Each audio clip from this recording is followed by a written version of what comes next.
अस्सलाम वालेकुम dear student, this is Mohammad Shahid. और लास्ट टाइम हमने चैप्टर नंबर 14 को देखा था, जो कि इलेक्ट्रोमैग्नेटिज्म के बारे में था। आज हम जिस चैप्टर के बारे में बात करने जा रहे हैं वह है चैप्टर नंबर 15, जिसका नाम है इलेक्ट्रोमैग्नेटिक इंडक्शन। तो इलेक्ट्रोमैग्नेटिक इंडक्शन में क्या होता है कि जो आपके पास मैग्नेटिक फील्ड है, उससे आपने करंट इंड्यूस करवाया दूसरी कॉइल के अंदर। हम उसके बारे में स्टडी करेंगे कि वो करंट इंड्यूस्ड हुआ तो हम उसको कैसे फाइंड कर सकेंगे, या वो जो ईएमएफ इंड्यूस हुई है दूसरी कॉइल में, हम उसको कैसे फाइंड करेंगे। तो इसके लिए डिफरेंट लॉज हैं, कुछ कैलकुलेशंस हैं, हम उसको देखेंगे। और कौन कौन सी डिवाइसेस हैं जो कि करंट को स्टोर करती हैं in the form of magnetic field, हम उसको भी डिस्कस करेंगे। पहला है फ्राडेला। फ्राडेला हमें बताता है कि अगर हम किसी एक कॉइल में जो है वो करंट इंड्यूस करते हैं किसी भी तरीके से, लाइक ये एसी सोर्स लगा हुआ है और इसमें करंट प्रोड्यूस हो रहा है इसमें कॉइल में, तो ये आगे उससे मैग्नेटिक फील्ड जनरेट होगी। ये नॉर्थ पोल है, ये साउथ पोल है। और अगर ये दूसरी कॉइल में से गुजरेगा तो ऑब्वियसली वहाँ पर कोई गैल्वानोमीटर लगा हुआ है तो उसमें भी डिफ्लेक्शन शो होगी, जिससे हमें आइडिया होगा कि हाँ भाई, ये यहाँ पर भी करंट इंड्यूस हो रहा है in the form of magnetic field. तो ये बताता है कि जी अगर कोई सोर्स हो जो कि वेयरिंग है, वेयरिंग से मुराद ये कि उसमें कोई भी चीज़ वेयर हो रही है, यानी मैग्नेटिक फील्ड चेंज हो रही है, या उसमें किस तरीके से करंट की वैल्यू में जो है वो इजाफा या कमी हो रही है, या डिक्रीज या इंक्रीज हो रहा है, तो उससे जो है वो आगे इंड्यूस्ड ईएमएफ होगा या इंड्यूस्ड करंट होगा। तो ये वैसे कहता है लॉ कि EMF is equal to N delta phi over delta T, की जो rate of change of flux है ये ईएमएफ के डायरेक्टली होता है। ईएमएफ के डायरेक्टली है, यानी जितना ज़्यादा रेट ऑफ फ्लक्स चेंज होगा उतनी ही ज़्यादा ईएमएफ जो है वो इंड्यूस होगी। और ये नंबर ऑफ़ टर्न्स पे भी डिपेंड करता है। अगर इस कॉइल में नंबर ऑफ़ टर्न्स ज़्यादा हैं या कम है, तो इस तरह से दूसरी कॉइल में भी नंबर ऑफ़ टर्न्स ज़्यादा या कम है, तो उससे ईएमएफ पे भी जो है वो फ़र्क पड़ेगा। तो ये फ्राडे लॉ कहता है। आगे इस चीज़ को, इसकी डायरेक्शन निकालने के लिए जो है वो लेंज़ेज़ लॉ आ जाता है। लेंज़ेज़ लॉ क्या कहता है कि अगर कोई भी कॉइल जो है, जैसे यहाँ पर हम देख रहे हैं कि एक मैग्नेट है, इसका नॉर्थ पोल जो है ये मैग्नेट की तरफ जा रहा है। तो जब नॉर्थ पोल मैग्नेट की तरफ जाएगा तो आगे जो कॉइल है उस कॉइल में भी पहला जो इसके सामने वाला जो फेसिंग या फ्रंट पोल होगा या साइड होगी, वो भी नॉर्थ पोल बनाएगी। तो नॉर्थ पोल इस नॉर्थ पोल को जो है वो एक दूसरे से रिपेल करेगी, जिसकी वजह से ये जो इनकमिंग जो मैग्नेट है ये इस मैग्नेट को फार अवे करने की कोशिश करेगी। और इसी तरह से अगर हम इसको दूर लेके जाने की कोशिश कर रहे हैं मैग्नेट को, यहाँ से देखते हैं, अगर इस मैग्नेट को नॉर्थ पोल है उसको हम दूर लेके जाने की कोशिश कर रहे हैं, तो ये जो हमारे पास कॉइल थी जो कि इलेक्ट्रोमैग्नेट बन चुका था, ये अब साउथ पोल क्रिएट करेगा और ये अब इसको अपनी तरफ अट्रैक्ट करने की कोशिश करेगा, ये इसको दूर नहीं जाने देगा। तो ये जो इसका ऑपोजिट बिहेवियर है मैग्नेट का, जिसको हम सोर्स कहेंगे, जो कि ईएमएफ कॉज करने की कोशिश करता है। और ये जो आगे हमने इंडक्टर लगाया हुआ है, ये जो हमने कॉइल लगाई हुई है, इसको मान लें कि ये सिस्टम है किस्म का। तो ये ईएमएफ जो सोर्स है ये इस सिस्टम में, इस कॉइल में ईएमएफ इंड्यूस करने की कोशिश करता है, ये इसके करीब जाने की कोशिश करता है। तो ये सिस्टम इस सोर्स को अपोज करता है, और जब ये सिस्टम से मैग्नेट जो है वो दूर जाने की कोशिश करता है, तब ये सिस्टम इसको अपोज करता है और अपनी तरफ इसको खींचने की कोशिश करता है। तो यानी ईएमएफ जो इंड्यूस हो रही है वो इस तरह से होती है कि जो कॉज है हमेशा उस कॉज का ऑपोजिट बिहेवियर देना है उस इंडक्टर ने या उस कॉइल ने। हम इसको बोलेंगे ये लेंज़ेस लॉ है। और ये लेंज़ेस लॉ जो है ये कंजर्वेशन ऑफ एनर्जी है। यहाँ से एमसीक्यूज बन सकता है कि ये कौन सा रूल है। तो ये law of conservation of energy को होल्ड करता है। फिजिक्स में वैसे 4 कंजर्वेशन है। एक मैस का होता है, आपको पता होना चाहिए। एक जो है वो एनर्जी का कंजर्वेशन होती है, एक चार्ज की होती है, और एक मोमेंटम की होती है। 4 तरह की जो है फिजिक्स में कंजर्वेशंस पाई जाती हैं। उसके बाद है जी जो इंड्यूस्ड ईएमएफ है ये किन किन फैक्टर पर डिपेंड करती है। तो फार्मूला है EMF is equal to V B L sine theta. तो ये स्पीड पे भी डिपेंड करती है, स्पीड ऑफ द कॉइल, और ये मैग्नेटिक फील्ड पे भी डिपेंड करती है, और ये लेंथ ऑफ द कंडक्टर पे भी डिपेंड करती है। तो ये 3 फैक्टर हैं। इसके अलावा डिपेंड करता है कि आप किस तरह से ईएमएफ को इंड्यूस करवा रहे हैं, तो फिर फैक्टर भी चेंज हो जाते हैं। ठीक है। जैसे हमें ये भी पता है EMF is equal to I R, क्योंकि V is equal to I R है ओहम लॉ के अकॉर्डिंग। तो ये करंट पे भी डिपेंड करती है कि कितना करंट आप उससे इंड्यूस करवा रहे हैं। जितना ज़्यादा करंट आप उसको प्रोवाइड करेंगे उससे ईएमएफ भी उस तरह की या उतनी ज़्यादा ही इंड्यूस होगी। तो डिपेंड करता है कि आप कौन सा जो है वो फिनोमिनन या प्रोसीजर या कोई मेथड यूज़ कर रहे हैं उस ईएमएफ को इंड्यूस करवाने के लिए, ये उस पर डिपेंड कर रहा होता है। उसके बाद है जी मोशनल ईएमएफ। मोशनल ईएमएफ क्या होता है कि अगर हमारे पास मैग्नेटिक फील्ड है और उस मैग्नेटिक फील्ड में आप कोई भी सोर्स जो है उसको मूव करवा रहे हैं, सोर्स ना कहीं कॉइल कह लें या कंडक्टर कह लें, उसको मूव करवा रहे हैं। लाइक ये हम कंडक्टर बना लेते हैं, यहाँ पे ये कोई कंडक्टर है, इसको जब हम मूव करवाएंगे या तो इस तरफ को मूव करवाएं इन फॉरवर्ड डायरेक्शन, और या फिर हम इसको जो है वो इन रिवर्स डायरेक्शन मूव करवाएं। तो जैसे ही हम इसको मूव करवाएंगे और हम सपोज करते हैं कि यहाँ पर हमने इसके साथ एक तार के साथ यहाँ पर गैल्वानोमीटर लगाया हुआ है, तो गैल्वानोमीटर की जो नीडल है जैसे ही या तो हम इधर को मूव करें अपने राइट साइड पे या हम मूव करें इसको लेफ्ट साइड पे, तो गैल्वानोमीटर की जो नीडल है उसमें यहाँ पे डिफ्लेक्शन आती है। जब हम राइट साइड को करते हैं डिफ्लेक्शन, तो जो गैल्वानोमीटर की डिफ्लेक्शन है वो राइट साइड पे ही हो जाती है, और जैसे हम इसको लेफ्ट साइड पे लेके जाएंगे तो गैल्वानोमीटर में जो नीडल की डिफ्लेक्शन है वो भी लेफ्ट साइड में हो जाती है। इसका मतलब ये है कि इसमें करंट इंड्यूस हो रहा है। तो ये जो करंट इंड्यूस हो रहा है या ईएमएफ यहाँ पर इंड्यूस हो रही है, क्योंकि ये हो रही है due to the motion of coil या मोशन ऑफ कंडक्टर, तो इसी वजह से हमने इसका नाम रख दिया कि ये मोशनल ईएमएफ। तो मोशन ऑफ द कंडक्टर से मैग्नेटिक फील्ड में अगर ईएमएफ इंड्यूस हो रही है तो हम उसको मोशनल ईएमएफ कहेंगे। फार्मूला होता है वी बी एल। तो वी से मुराद स्पीड ऑफ द कंडक्टर है, एल से मुराद लेंथ ऑफ द कंडक्टर है, और वी से मुराद यहाँ पर मैग्नेटिक फील्ड है। और माइनस का साइन जो कि लेंज़ लॉ ने बता दिया कि डायरेक्शन है, ये अपोज करता है। कॉस जो है वो अपोज होती है सिस्टम से, जो कि ऊपर मैंने बता भी दिया। अब जो ईएमएफ है, क्योंकि वो किसी भी वर्क डन से निकला हुआ है, तो आप देख रहे हैं एफ और एल ये वर्क डन है, तो एफ जो है हमने पढ़ा हुआ है मैग्नेटिक फोर्स है जो कि होता है क्यू वी बी। तो हमने एफ़ की वैल्यू पुट कर दी, क्यू से क्यू कैंसिल हो जाएगा, तो ये बन जाएगा वी बी एल, तो ये वी बी एल आ जाएगा। और याद रखना है कि जो एंगल है, ये जो साइन थीटा हमने लगाना है, ये साइन थीटा जो साथ में आ रहा है, ये एंगल स्पीड के दरमियान और मैग्नेटिक फील्ड के दरमियान है। तो यहाँ पे ये बात भी याद रखनी है कि ईएमएफ परपेंडिकुलर होगी, नहीं बस ठीक है, ये ज़रूरत नहीं याद करने की ईएमएफ का, बस आपने ये याद रखना है कि स्पीड का और जो मैग्नेटिक फील्ड का ये आपस में परपेंडिकुलर होगी, तो फिर हमें मैक्सिमम ईएमएफ जो है वो इंड्यूस होके मिलेगी। म्यूचुअल इंडक्टेंस की बात करें तो म्यूचुअल इंडक्टेंस क्या होता है कि अगर एक कॉइल है, लाइक यहाँ पर एक कॉइल है, इस कॉइल के साथ कोई सोर्स लगा हुआ है, एसी सोर्स लगा हुआ है जो कि वेरिंग करंट दे रहा है, करंट की वैल्यू जो है वो अल्टर हो रही है इसमें। तो आगे जो हमने दूसरी कॉइल रखी हुई होगी, नेबरिंग कॉइल जिसको बोलेंगे, और उसके साथ हमने कोई लोड लगाया हुआ है, कोई बल्ब लगा दिया है, तो जैसे ही यहाँ पर ईएमएफ मैग्नेटिक फील्ड प्रोड्यूस होंगी, और वो मैग्नेटिक फील्ड सपोज करो जाती हैं गुजरती हैं ये दूसरे वाले पोर्शन से, दूसरी कॉइल में से गुजरती हैं, तो वहाँ पर ये ईएमएफ इंड्यूस करेंगे, और यहाँ पे जब ईएमएफ इंड्यूस होगी तो ये बल्ब जो है ये रोशन होगा या ग्लो करेगा। और लेकिन ये तब भी पॉसिबल है जब ये जो सोर्स है ये ऑल्टरनेटिंग हो, ऑल्टरनेटिंग, क्योंकि फ्लेमिंग क्योंकि जो रूल हमने पढ़ा ऊपर फ्राडे का, वो यही कहता है कि ईएमएफ तब भी इंड्यूस होगी जब फ्लक्स में चेंज आएगा with respect to some time. वो चेंज जैसे मर्जी कॉज कर लें, जैसे आप करंट की वैल्यू को ज़्यादा या कम करें, करंट की वैल्यू ये इस तरह से अल्टरनेटिंग करंट है, इसकी वैल्यू 1 0 है, फिर 1 हो रही है, फिर 2 हो रही है, फिर 3, फिर 2, फिर 1, फिर 0, फिर उल्टी डायरेक्शन में 1 2 और 3 2 3 2 1 और 0। तो करंट की वैल्यू को कम या ज़्यादा करें तो भी ईएमएफ इंड्यूस हो जाएगी। आप किस तरीके से ये मैग्नेटिक फील्ड को जो है वो कम या ज़्यादा करें, तब भी जो है वो इस दूसरी कॉइल में ईएमएफ इंड्यूस हो जाएगी।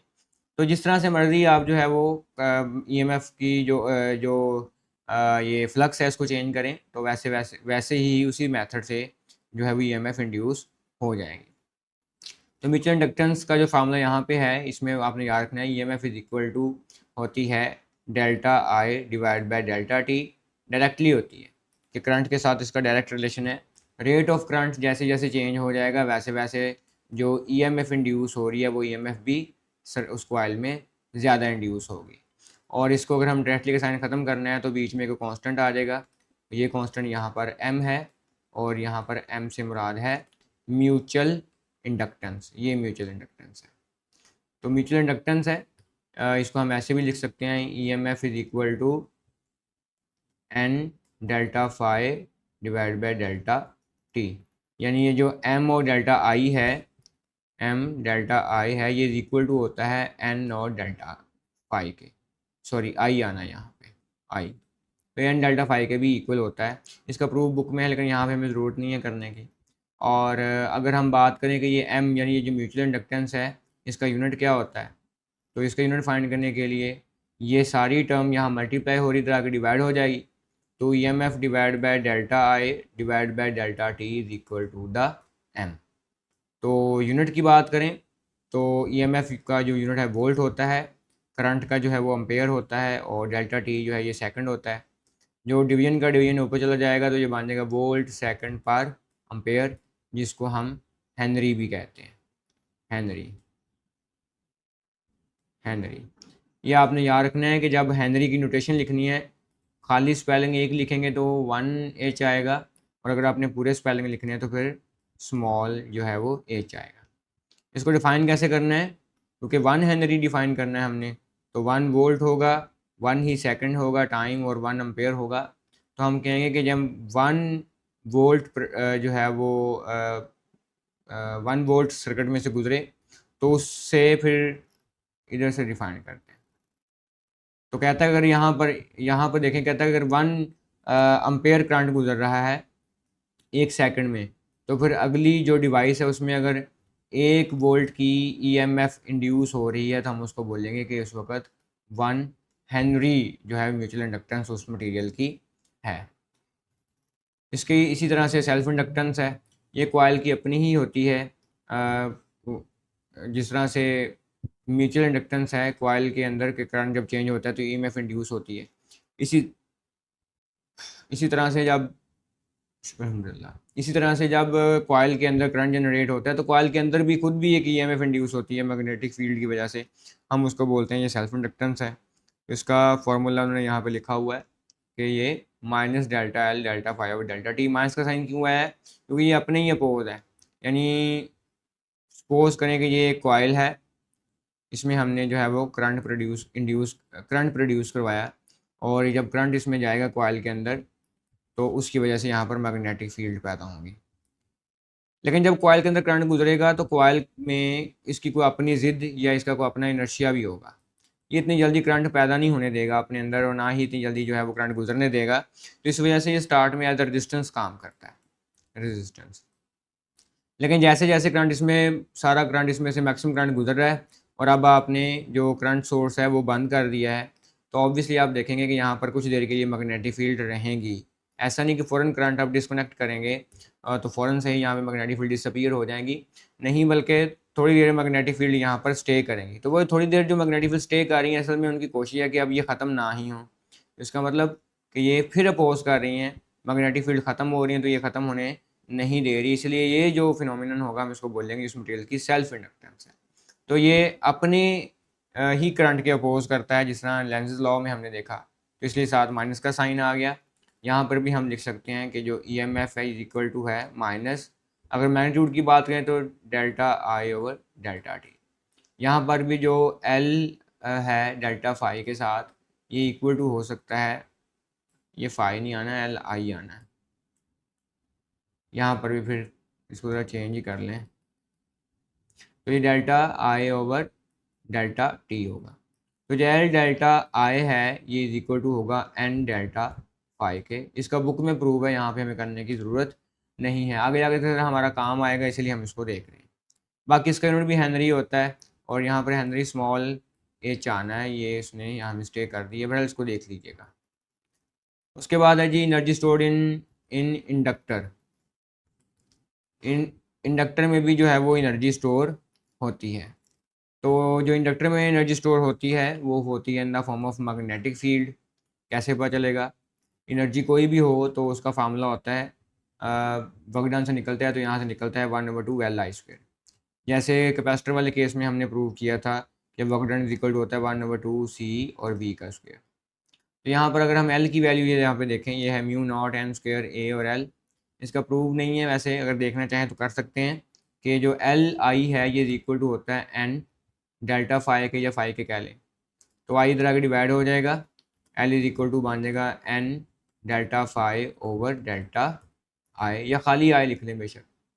अगर हम अम्पेयर लॉ यूज़ करते हैं तो वो होगा N is equal to delta, अगर हम सॉरी यूज़ करते हैं मैग्नेटिक फ्लक्स यूज़ करते हैं, मैग्नेटिक फील्ड का फार्मूला यूज़ करते हैं, तो ये बन जाएगा बी ए कॉस थीटा, तो बी ए ही लिख लें। और अगर हम यहाँ पर यूज़ करते हैं अम्पेयर लॉ, तो ये बन जाएगा L is equal to N B की जगह पर हम वैल्यू पुट कर दें, जो बनेगा म्यू नॉट और एन स्मॉल एन लिख लें, स्मॉल एन, क्योंकि फार्मूले में स्मॉल एन आ रहा है, बस वो देखना है। स्मॉल एन और आई साथ इसके आ जाएगा और डिवीजन में फिर इसके आई आ जाएगा, आई से आई कैंसिल हो जाएगा, तो ये बन जाएगा L is equal to N mu naught N और ए। हम यहाँ पे देख रहे हैं कि जो इस फॉर्मूले में कैपिटल एन नहीं है, तो असल में स्मॉल एन होता है कैपिटल एन ओवर एल, ये एल मल्टीप्लाई हो जाएगा, तो ये बन जाएगा N L is equal to capital N. तो यहाँ पर वैल्यू पुट करें तो ये बन जाएगा L is equal to N L mu naught N और ए, तो एल इज इक्वल टू ये बन जाएगा म्यू नॉट एन का स्क्वायर ए और एल। तो इस तरह से ये एल की वैल्यू यहाँ से प्रूव हो जाती है। प्रूव करने की ज़रूरत नहीं, लेकिन ये आपको सिर्फ याद होनी चाहिए वैल्यू, अगर आप इसको याद भी कर लेंगे तो जो है वो बात बन जाएगी, ये याद भी कर लेंगे तो इनफ है।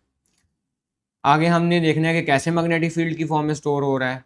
तो एल इज़ इक्वल टू ये जो म्यू नॉट है इसको मैं लिख सकता हूँ ऐसे, L is equal to sorry ये क्योंकि ये एल लिखा हुआ नज़र आ रहा है, तो इसमें ये सारी एल की वैल्यू को उठा के पुट करें, 1/2 ये एल की वैल्यू पुट कर दी आई का स्क्वायर, और हमें पता है एम्पेयर लॉ से B is equal to mu naught N I होता है। इस इक्वेशन में एक म्यू नॉट है तो हम एक म्यू नॉट से डिवाइड कर देते हैं और एक इसका स्क्वायर भी ले लेते हैं। तो म्यू नॉट का स्क्वायर एन का स्क्वायर और म्यू नॉट का स्क्वायर एन का स्क्वायर और आई का स्क्वायर, ये सारा बी का स्क्वायर बन जाएगा। उसके अलावा बाकी टर्म ए और एल वो ऐसे ही आ जाएंगे और डिवीजन में म्यू नॉट आ जाएगा। क्योंकि ए एरिया है और लेंथ तीसरी लेंथ हो जाएगी, तो तीन लेंथ मिलके वॉल्यूम बनता है। इसको जब हम दूसरी तरफ लेके जाएंगे डिवाइड हो जाएगा और ये बन जाएगा यू ओवर ए एल, यानी वॉल्यूम से डिवाइड कर दिया, तो ये 1/2 आ गया, साथ बी नॉट का बी स्क्वायर आ गया और साथ इसके डिवीजन में म्यू नॉट आ गया। तो ये जो mu U M over A L है, ये यू एम से मुराद पोटेंशियल एनर्जी है और ए एल से मुराद वॉल्यूम है, तो ये यहाँ पे हमें एनर्जी डेंसिटी दी हुई है, ये उसने लिख दिया है, और इसका फार्मूला है 1/2 बी स्क्वायर और म्यू नॉट।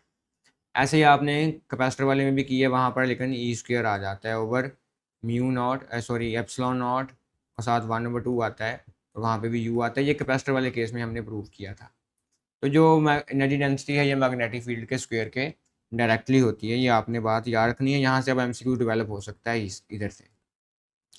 नेक्स्ट देखें series and parallel combination of inductance.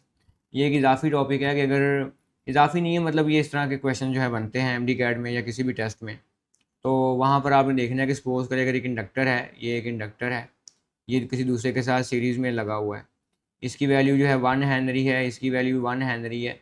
तो सीरीज़ में जिस तरह के रेजिस्टेंस होती हैं उनको सिंपली हम ऐड कर देते हैं, इस तरह से इनको इंडक्टेंस को खाली ऐड कर देंगे L1 + L2, तो 1 + 1 करेंगे तो इसकी 2 हेनरी जो है वो इसकी इंडक्टेंस निकल आएगी। और अगर पैरेलल में लगे हुए हों, लाइक अगर ये एक इंडक्टर लगा हुआ है और दूसरा एक इंडक्टर लगा हुआ है ये, और यहाँ पर हमने कोई बैटरी सोर्स लगाया हुआ है। अब ये जो इंडक्टर हैं ये पैरेलल में लगे हैं, इसकी वैल्यू सपोज करो 2 है, इसकी वैल्यू भी 2 है, तो इसके लिए फार्मूला वही जो डिस्टेंस पैरेलल में हो तो होता है कि R1 R2, यहाँ पर L1 L2 L1 + L2 आ जाएगा। तो 2 × 2 डिवाइड बाई 2 + 2 करेंगे तो 4 divide by 4 is equal to 1 आ जाएगा। इसमें वही फार्मूला लगा सकते हैं वैसे कि अगर पैरेलल में हो और सेम इंडक्टेंस है तो हम L/N कर देंगे। L यहाँ पे 2 है और नंबर ऑफ इंडक्टेंस भी 2 है, तो 2/2 जो है 1 आ जाएगा, तो यहाँ से डायरेक्ट भी निकाल सकते हैं। बस चीज़ें वही यूज़ हो रही होती हैं, डिपेंड करता है कि आप उसको किस तरह से देख रहे हैं। एसी जनरेटर और डीसी जनरेटर में ज़्यादा ज़रूरत नहीं है करने की, बस ये पता होना चाहिए इलेक्ट्रिकल एनर्जी से बनाते हैं मैग्नेटिक फील्ड के अंदर जब हम उस कॉइल को घुमाते हैं। और फ़र्क क्या है दोनों में कि जो एसी है ये अपनी वैल्यू को अल्टर कर रहा होता है और जो डीसी है इसमें वैल्यू अल्टर नहीं होती, ये फ़िक्स वैल्यू होती है। ये आपने याद रखना है। और इसमें और कुछ याद करने वाला नहीं है। ईएमएफ इज इक्वल टू, ये फार्मूला आप याद कर लें इसमें, EMF is equal to N A B sine theta. और जो थीटा है इसमें ये ओमेगा टी के इक्वल होता है कितने टाइम के लिए, कितनी एंगुलर फ्रिक्वेंसी से वो कॉइल अंदर घूम रही है। और याद रखना है कि पाकिस्तान में जो फ्रिक्वेंसी प्रोड्यूस हो रही है जनरेटर में वो 50 हर्ट्ज़ का होता है, और जो फ़ॉरेन है वहाँ पर जो फ्रिक्वेंसी है वो 60 हर्ट्ज़ की करंट की फ्रिक्वेंसी होती है। और ये फार्मूला साथ आपको पता चाहिए, V is equal to V naught. ये तो बस इधर से बन गया, अगर इसको हम मैक्सिमम कर दें कि जो मैक्सिमम वैल्यू है तो हम इसको ई नॉट कह सकते हैं, ई, और साथ आ जाएगा साइन ओमेगा टी या साइन थीटा, ये फार्मूला यहाँ से बन सकता है। खैर आगे ये इसको बस एक दफ़ा आपने पढ़ लेना है। नेक्स्ट है डीसी मोटर। तो मोटर का काम है इलेक्ट्रिकल एनर्जी को मैकेनिकल एनर्जी में कन्वर्ट करना। इसमें भी कुछ इतना लंबा चौड़ा काम नहीं है, बस आप इसको एक दफ़ा देख लें। जी आगे ये टॉपिक समझने वाला है ट्रांसफार्मर। ट्रांसफार्मर क्या करता है कि जो वोल्टेजेस हैं या करंट है उनकी वैल्यू को या तो अप कर देता है या उनकी वैल्यू को डाउन करता है।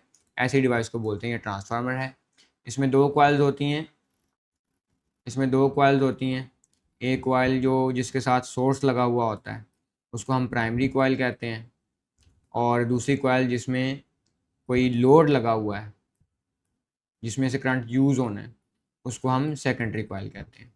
तो जो नंबर ऑफ टर्न्स इस प्राइमरी कॉइल पर होंगी हम इसको बोलेंगे एन पी, और जो नंबर ऑफ टर्न्स इस कॉइल पर होंगी इसको बोलेंगे एन एस। और जो वोल्टेज हम इस कॉइल को प्रोवाइड करेंगे वो वी पी होगा। इसको मेन सप्लाई भी कहते हैं या मेन वोल्टेज भी कहते हैं, ये भी याद रखना है।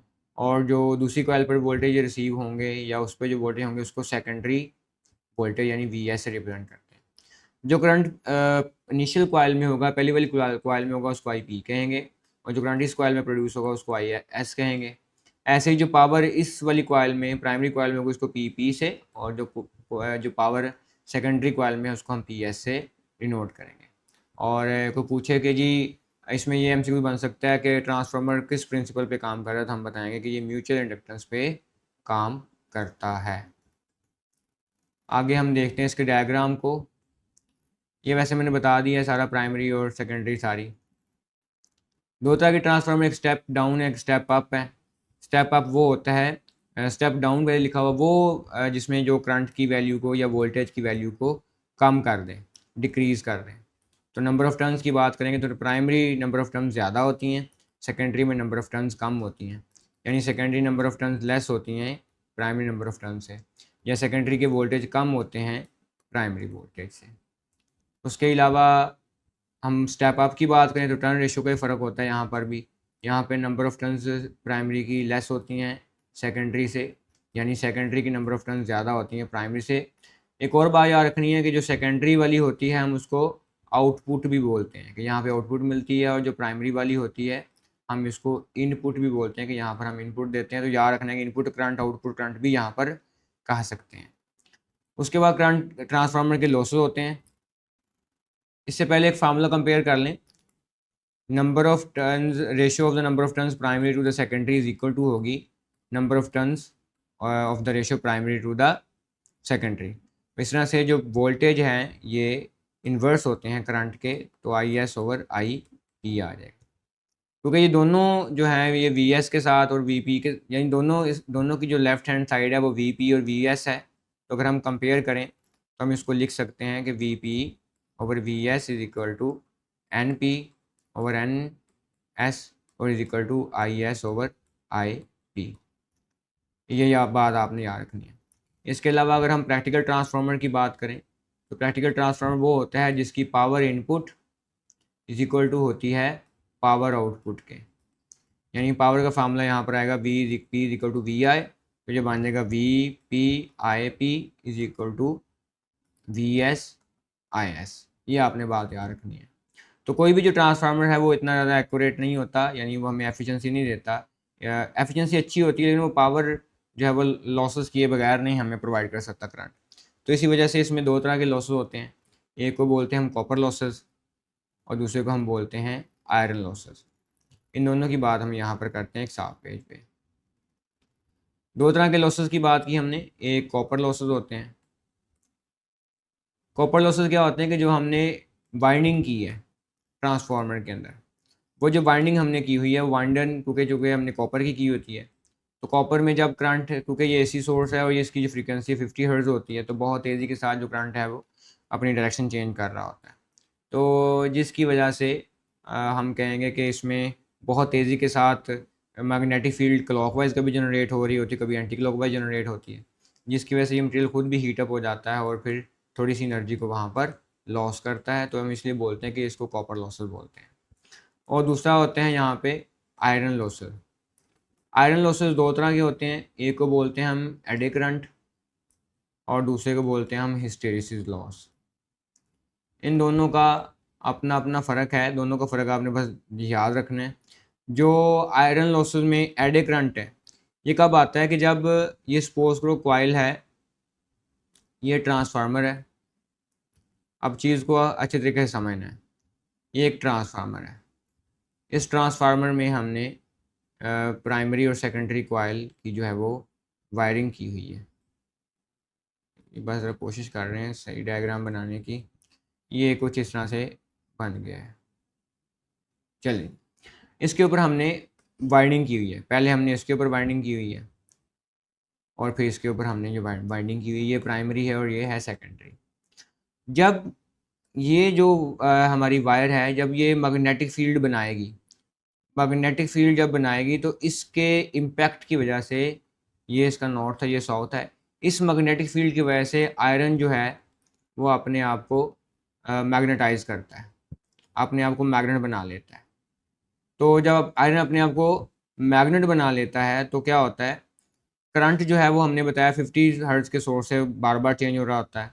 तो कभी अगर ये मटेरियल सारा यहाँ पे ये मैग्नेट बन जाए तो कभी इसका नॉर्थ पोल ये होता है, साउथ पोल ये होता है। तो जैसे ही अल्टरनेटिंग करंट की जो डायरेक्शन है वो चेंज होती है तो ये साउथ पोल बनता है और ये नॉर्थ पोल बनता है। तो आयरन इतना जल्दी जो है वो अपने आप को मैग्नेटाइज, फिर डीमैग्नेटाइज, फिर उल्टी डायरेक्शन में जो है वो मैग्नेटाइज नहीं कर सकता, जिसकी वजह से यहाँ पर कुछ एनर्जी लॉस होती है। और ये जो एनर्जी लॉस होती है हम इसको बोलते हैं ये हिस्टेरिसिस लॉस है। तो दूसरा जो लॉस है जिससे फिर इसकी एफिशिएंसी पे फ़र्क पड़ता है, दूसरा जो लॉस है हम उसको बोलेंगे ये एडी करंट लॉस है। ये कैसे आते हैं कि आयरन चूँकि एक कंडक्टर है, उसमें फ्री इलेक्ट्रॉन्स अवेलेबल है।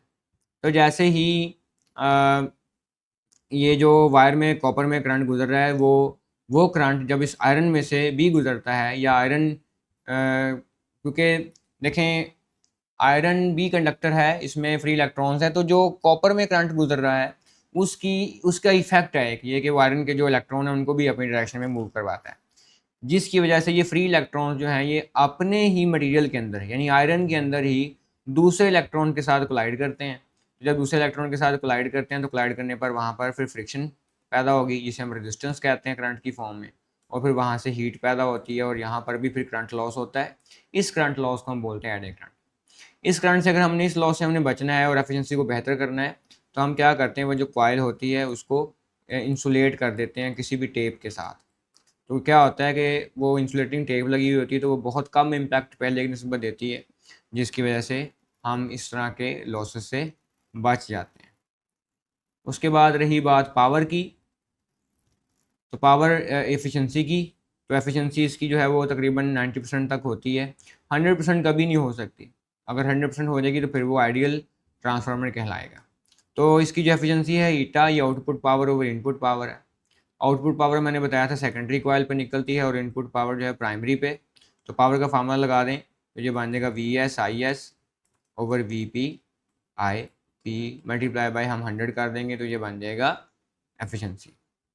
उसके अलावा जो इनपुट है ये दो हिस्सों में तकसीम हो रही है, क्योंकि पूरी की पूरी इनपुट जो है वो आउटपुट तो नहीं बन रही, उसके साथ लॉस हो रहा है।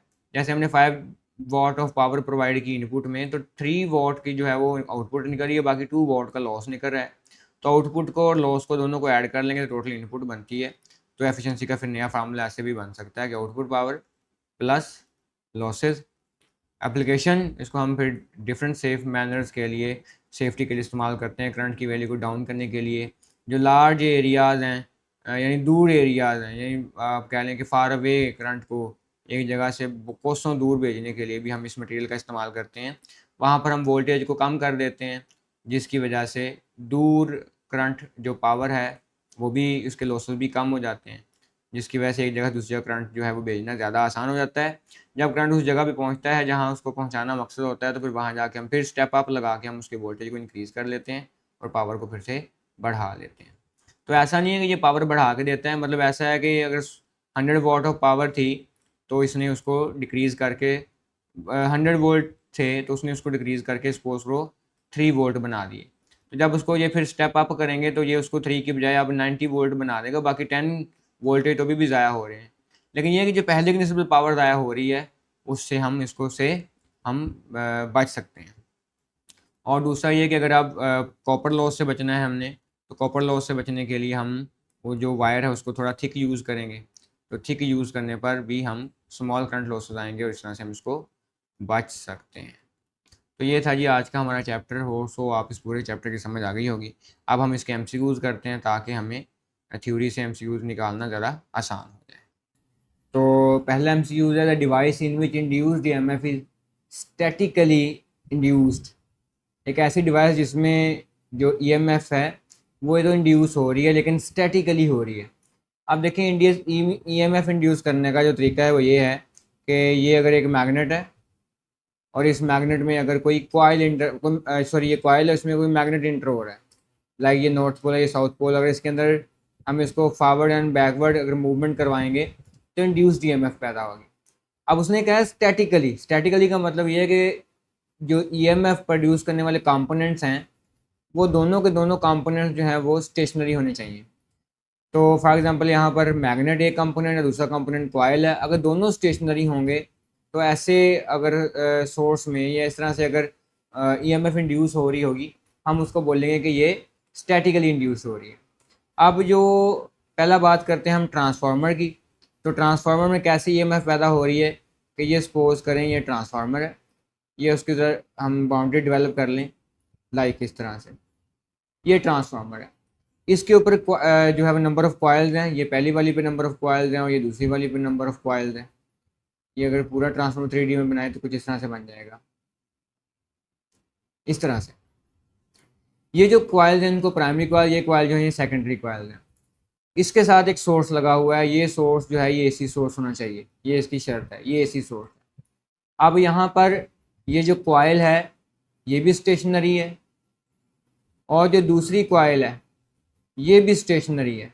ये दोनों कॉइल स्टेशनरी हैं लेकिन हम देख रहे हैं कि यहाँ पर ईएमएफ जो है वो इंड्यूस हो रही है। तो कॉइल स्टेशनरी हैं लेकिन फिर भी ईएमएफ इंड्यूस हो रही है।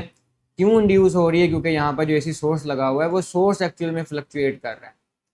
तो दो कंपोनेंट जो हैं ये कॉइल 1 एंड कॉइल 2, ये दोनों चूँकि स्टेशनरी हैं और जो सिर्फ एसी सोर्स है वो फ्लक्चुएट, उसकी रीडिंग फ्लक्चुएट कर रही है, तो ईएमएफ इंड्यूस हो रही है। लेकिन दोनों के दोनों कंपोनेंट जो स्टेशनरी हैं, इसका मतलब ये ट्रांसफार्मर में जो इंड्यूस्ड ईएमएफ होगी वो स्टैटिकली इंड्यूस्ड होगी। लेकिन अगर हम ऑल्टरनेटर की बात करें या एसी जनरेटर की बात करें, डायनमो को देखें तो इसमें कैसे प्रोड्यूस होता है फिनोमिना। ऑल्टरनेटर कहते हैं कि एक ऐसा सोर्स कि जिसमें मैग्नेटिक फील्ड वेरी कर रही हो, मैग्नेटिक फील्ड वेरी कर रही हो, मतलब आपने एक ऐसा मैग्नेट लिया है जिसकी वैल्यू को किसी भी तरीके से आप कम या ज़्यादा कर सकते हैं, तो इस तरह से ये ऑल्टरनेटिव कहलाएगा। तो मैग्नेटिक फील्ड कम ज़्यादा हो रही है, मतलब वो जो कॉइल है उसकी मतलब जिसके अंदर सोर्स को रखा गया है वो मैग्नेटिक फील्ड को कम ज़्यादा कर रहा है उसके अंदर, तो ये भी मैग्नेटिक फील्ड कम ज़्यादा हो रही है, तो इसका मतलब ऑल्टरनेटर भी नहीं बनेगा। एसी जनरेटर की बात करें तो इसमें जो कॉइल है ये इस तरह से ये कॉइल रोटेट कर रही होगी, तो जो कॉइल रोटेट करेगी इसका मतलब ये भी एक स्टैटिकली इंड्यूस नहीं है। डायनमो के अंदर भी ऐसे ही होता है कि नॉर्थ पोल और साउथ पोल मैग्नेट होते हैं, बीच में जो है वो कॉइल मूव कर रही होती है, तो ये भी स्टैटिकली इंड्यूस नहीं है। तो सिर्फ ट्रांसफार्मर बनेगा कि जिसमें जो करंट पैदा हो रहा है या इंड्यूस्ड करंट कह लें या ईएमएफ इसमें आ रही है, तो वो जो है वो स्टेशनरी या स्टैटिकली इंड्यूस्ड होगी। इसलिए इसका ऑप्शन नंबर ए बनेगा। नेक्स्ट एमसीक्यूज की तरफ चलें। कहता है metallic circular ring is suspended bye a string kept vertically plane when a magnet approached toward the ring then it will। कहता है ये एक कॉइल है और ये कोई मेटेलिक है या कॉपर हो सकता है या आयरन हो सकता है या एल्यूमिनियम हो सकता है या गोल्ड हो सकता है। गोल्ड तो कोई भी मेटेलिक सर्कुलर है। कहते हैं मैग्नेट को इसके करीब लेके आ रहे हैं तो ये मैग्नेट क्या करेगा, स्टेशनरी रहेगा, दूर हो जाएगा या मैग्नेट की तरफ आएगा या कुछ भी हम नहीं कह सकते। तो यहाँ पर अगर हम लेंजेस लॉ को देखें तो लेंजेस लॉ ये कहता है कि जो इंड्यूस्ड ईएमएफ जब प्रोड्यूस करते हैं तो सोर्स की जो पैदा कर रहा होता है और दूसरा जिसमें पैदा हो रही है आप कह लें सोर्स की, ये इसको सोर्स कहेंगे। तो जो ये वाला होगा इसके ऊपर इसको आप कह लें कि ये हमारा सिस्टम है। तो सोर्स की और सिस्टम की इन दोनों की जो डायरेक्शन है ये ऑपोजिट हो जाती हैं। यानी अगर यहाँ पे नॉर्थ पोल हम बना रहे हैं तो ऑब्वियसली इस कॉइल के अंदर यहाँ पर भी इसके सामने नॉर्थ पोल बनेगा और यहाँ पे साउथ पोल बनेगा, जिसकी वजह से दोनों दूसरे को करेंगे रिपेल। तो जब यहाँ पे रिपल्शन होगी तो ये जो कॉइल है ये मूव करेगी अवे, क्योंकि ये सस्पेंड की हुई है, इसको फिक्स नहीं किया गया। तो मैग्नेट जैसे इसके पास आएगा तो ये कॉइल भी थोड़ा सा पीछे को जो है मूव कर जाएगी। तो हम कह सकते हैं it get displays away from the magnet, इसका ऑप्शन नंबर सी बनेगा, ये मैग्नेट से दूर हो जाएगी। एमसीक्यू नंबर 3 की तरफ चलते हैं। कहता है इफ द एंगुलर स्पीड को हम ओमेगा से लिखते हैं, angular speed of rotation of an armature of an alternating current generator is doubled, इस स्पीड को हमने डबल कर दिया है, then the induced electromotive force, तो ईएमएफ पर क्या असर पड़ेगा। तो फार्मूला इसका है, एक तो ये है वी बी एल, तो यहाँ से बन सकता है कि जो वी इज इक्वल टू होता है आर ओमेगा, ओमेगा ये बन जाएगा आर ओमेगा वी एल। बाकी सारे फैक्टर को देखा जाए कांस्टेंट करके तो ये इसका ओमेगा के साथ डायरेक्ट रिलेशन। तो अगर ओमेगा डबल कर देंगे तो ऑब्वियसली ईएमएफ भी डबल हो जाएगी, तो ट्वाइस होगी। या इसका दूसरा फॉर्मूला दूसरी तरह से भी इसको देखा जा सकता है, EMF is equal to N W A V N A B formula. तो इसमें भी ईएमएफ डायरेक्ट है, तो यहाँ से भी पता चल सकता है कि अगर ये बढ़ेगा तो ऑब्वियसली ईएमएफ भी इंक्रीज होगी। तो यहाँ से ऑप्शन नंबर ए इसका राइट आंसर होगा। नेक्स्ट चलते हैं हम। कहता है अ कॉइल ऑफ 100 टन्स, इसकी 100 टन्स हैं, उसने हमें एन बता दिया 100 टन्स है, linked with flux 20 milli weber, flux बता दिया उसने 20 मिली वेबर। तो फ्लक्स की वैल्यू को अगर हम ज़रा मिली ख़त्म करें तो ये बनेगा 20 क्रॉस 10 की पावर -3 वेबर।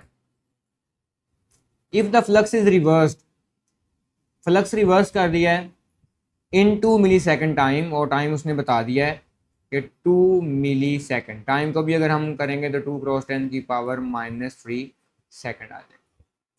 अब यहाँ पे चीज़ नोट करने वाली वो है रिवर्स। देखें फ्लक्स को हमने ज़ीरो होगा अगर उसमें कोई इंड्यूस्ड ईएमएफ नहीं हो रही तो ज़ीरो है, लेकिन जैसे उसमें मैग्नेटिक फील्ड में चेंज आ रहा है या किसी भी तरीके से हमने ज़ीरो को इंक्रीज़ किया तो ये 0 से 20 पे चली गई है। अब जब हम इसको रिवर्स करेंगे, ये पहले इंक्रीज़ कर रही थी, जब हम इसको डिक्रीज़ करेंगे तो अब ये 20 है, तो 20 से इसको बिल्कुल 2 सेकंड में उस स्टेट में लेके आना पड़ेगा, 2 मिली सेकंड में, जहाँ पर ये पहले थी, तो ये थी पहले 0। इसका मतलब पहले इसमें जो चेंज आ रहा है वो 20 का आ रहा है, मिली का बेशक साथ लगाए, वो यूनिट तो बाद में डिस्कस कर लेंगे, और बाद में भी जो चेंज आ रहा है वो भी 20 का ही आ रहा है। तो बाद में भी जो हम उसको ईएमएफ को इंड्यूस करके रिवर्स करके लेके आ रहे हैं तो 20 के चेंज पे ही 0 जाएंगे, तो 20 से हम 0 में वापस जा रहे हैं तो 20 का ही चेंज आ रहा है ना इसमें। तो 20 मिली वाइबर और 20 मिली वाइबर, जब हम उसको फॉरवर्ड डायरेक्शन में इंड्यूस्ड ईएमएफ को इंक्रीज कर रहे हैं तब भी 20, और जब हम उसको रिवर्स कर रहे हैं तब भी 20 का चेंज आ रहा है। यानी अगर हम फ्लक्स इन चेंज फाइंड करना चाहते हैं तो हमें क्या करना होगा कि जो इंक्रीज कर रहे थे फ्लक्स वो माइनस जो डिक्रीज कर रहे थे फ्लक्स वो, इन दोनों को हमें माइनस करना पड़ेगा। तो चेंज इन फ्लक्स कैसे आएगा, यहाँ पर इंक्रीज वाला जो था वो प्लस का 20 है, मिली मिली चले बाद में लगा लेते हैं, माइनस, और जो डिक्रीज वाला है वो भी 20 मिली वाइबर ही है। यहाँ पे एक बात आपने याद रखनी, क्योंकि ये रिवर्स कर रहे हैं, तो पहले ईएमएफ की डायरेक्शन अगर फॉरवर्ड को थी, अब हमने रिवर्स को की है, तो ये फिर माइनस का हो जाएगा। ठीक है, रिवर्स में ये प्लस वाला है और ये माइनस वाला ईएमएफ है, फ्लक्स है। दोनों में चेंज फाइंड किया तो 20 प्लस माइनस माइनस प्लस 20, तो ये बन जाएगा 40 मिली वाइबर। ये change in flux delta five निकल आया। उसके बाद कहता है कि कैलकुलेट द एवरेज ईएमएफ। हमारा जो काम यहाँ पर है वो ईएमएफ फाइंड करना है। तो अगर हम ईएमएफ को देखें तो ईएमएफ का फार्मूला क्या होता है, इसके लिहाज से एन भी आ रहा है, डेल्टा फाइव भी आ रहा है, टी भी आ रहा है, तो ये बन जाएगा EMF is equal to N delta phi divide by delta T.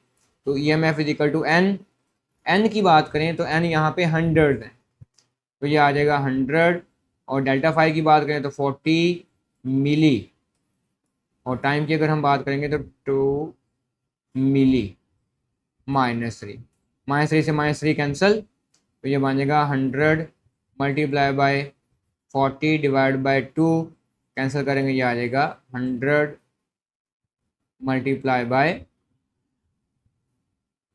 20, तो ये 2000 हमारा वोल्ट बन जाएगा। 2000 को देखते हैं आंसर है इसमें। हाँ जी, ऑप्शन नंबर ए है, तो ऑप्शन नंबर ए इसका राइट आंसर। अगला एमसीक्यूज है, in step up transformer the ratio of the voltage is 8। अब स्टेप अप है तो हम इसको ऐसे कर सकते हैं, V P over V S is equal to the 8, या ऐसे भी लिख सकते हैं V S over V P is equal to 8, या V S is equal to बन जाएगा 8 वी पी। ये क्योंकि स्टेप अप है इसलिए ये रिलेशन नहीं यूज़ करना पड़ेगा, ये करेगा। क्यों? क्योंकि अप है, आपका मतलब ये कि ये वोल्टेज को या करंट को इंक्रीज़ कर रहा है, तो इसका मतलब प्राइमरी से कुछ टाइम वो ज़्यादा होंगी ना। तो फॉर एग्जाम्पल इधर मैं अगर एक पुट करता हूँ प्राइमरी में, तो वी एस कितना आ जाएगा, वी एस इक्वल टू 8 आ जाएगा। तो प्राइमरी में 1 वोल्टेज है और सेकेंडरी में 8 वोल्टेज बने, तो इसका मतलब ये स्टेप अप का फार्मूला यही बनेगा कि V S over V P है। If the voltage across primary is 120, उसने बता दिया कि प्राइमरी पे जो वोल्टेज है 120 वोल्टेज है, तो वोल्टेज अक्रॉस सेकेंडरी कितने हो जाएंगे।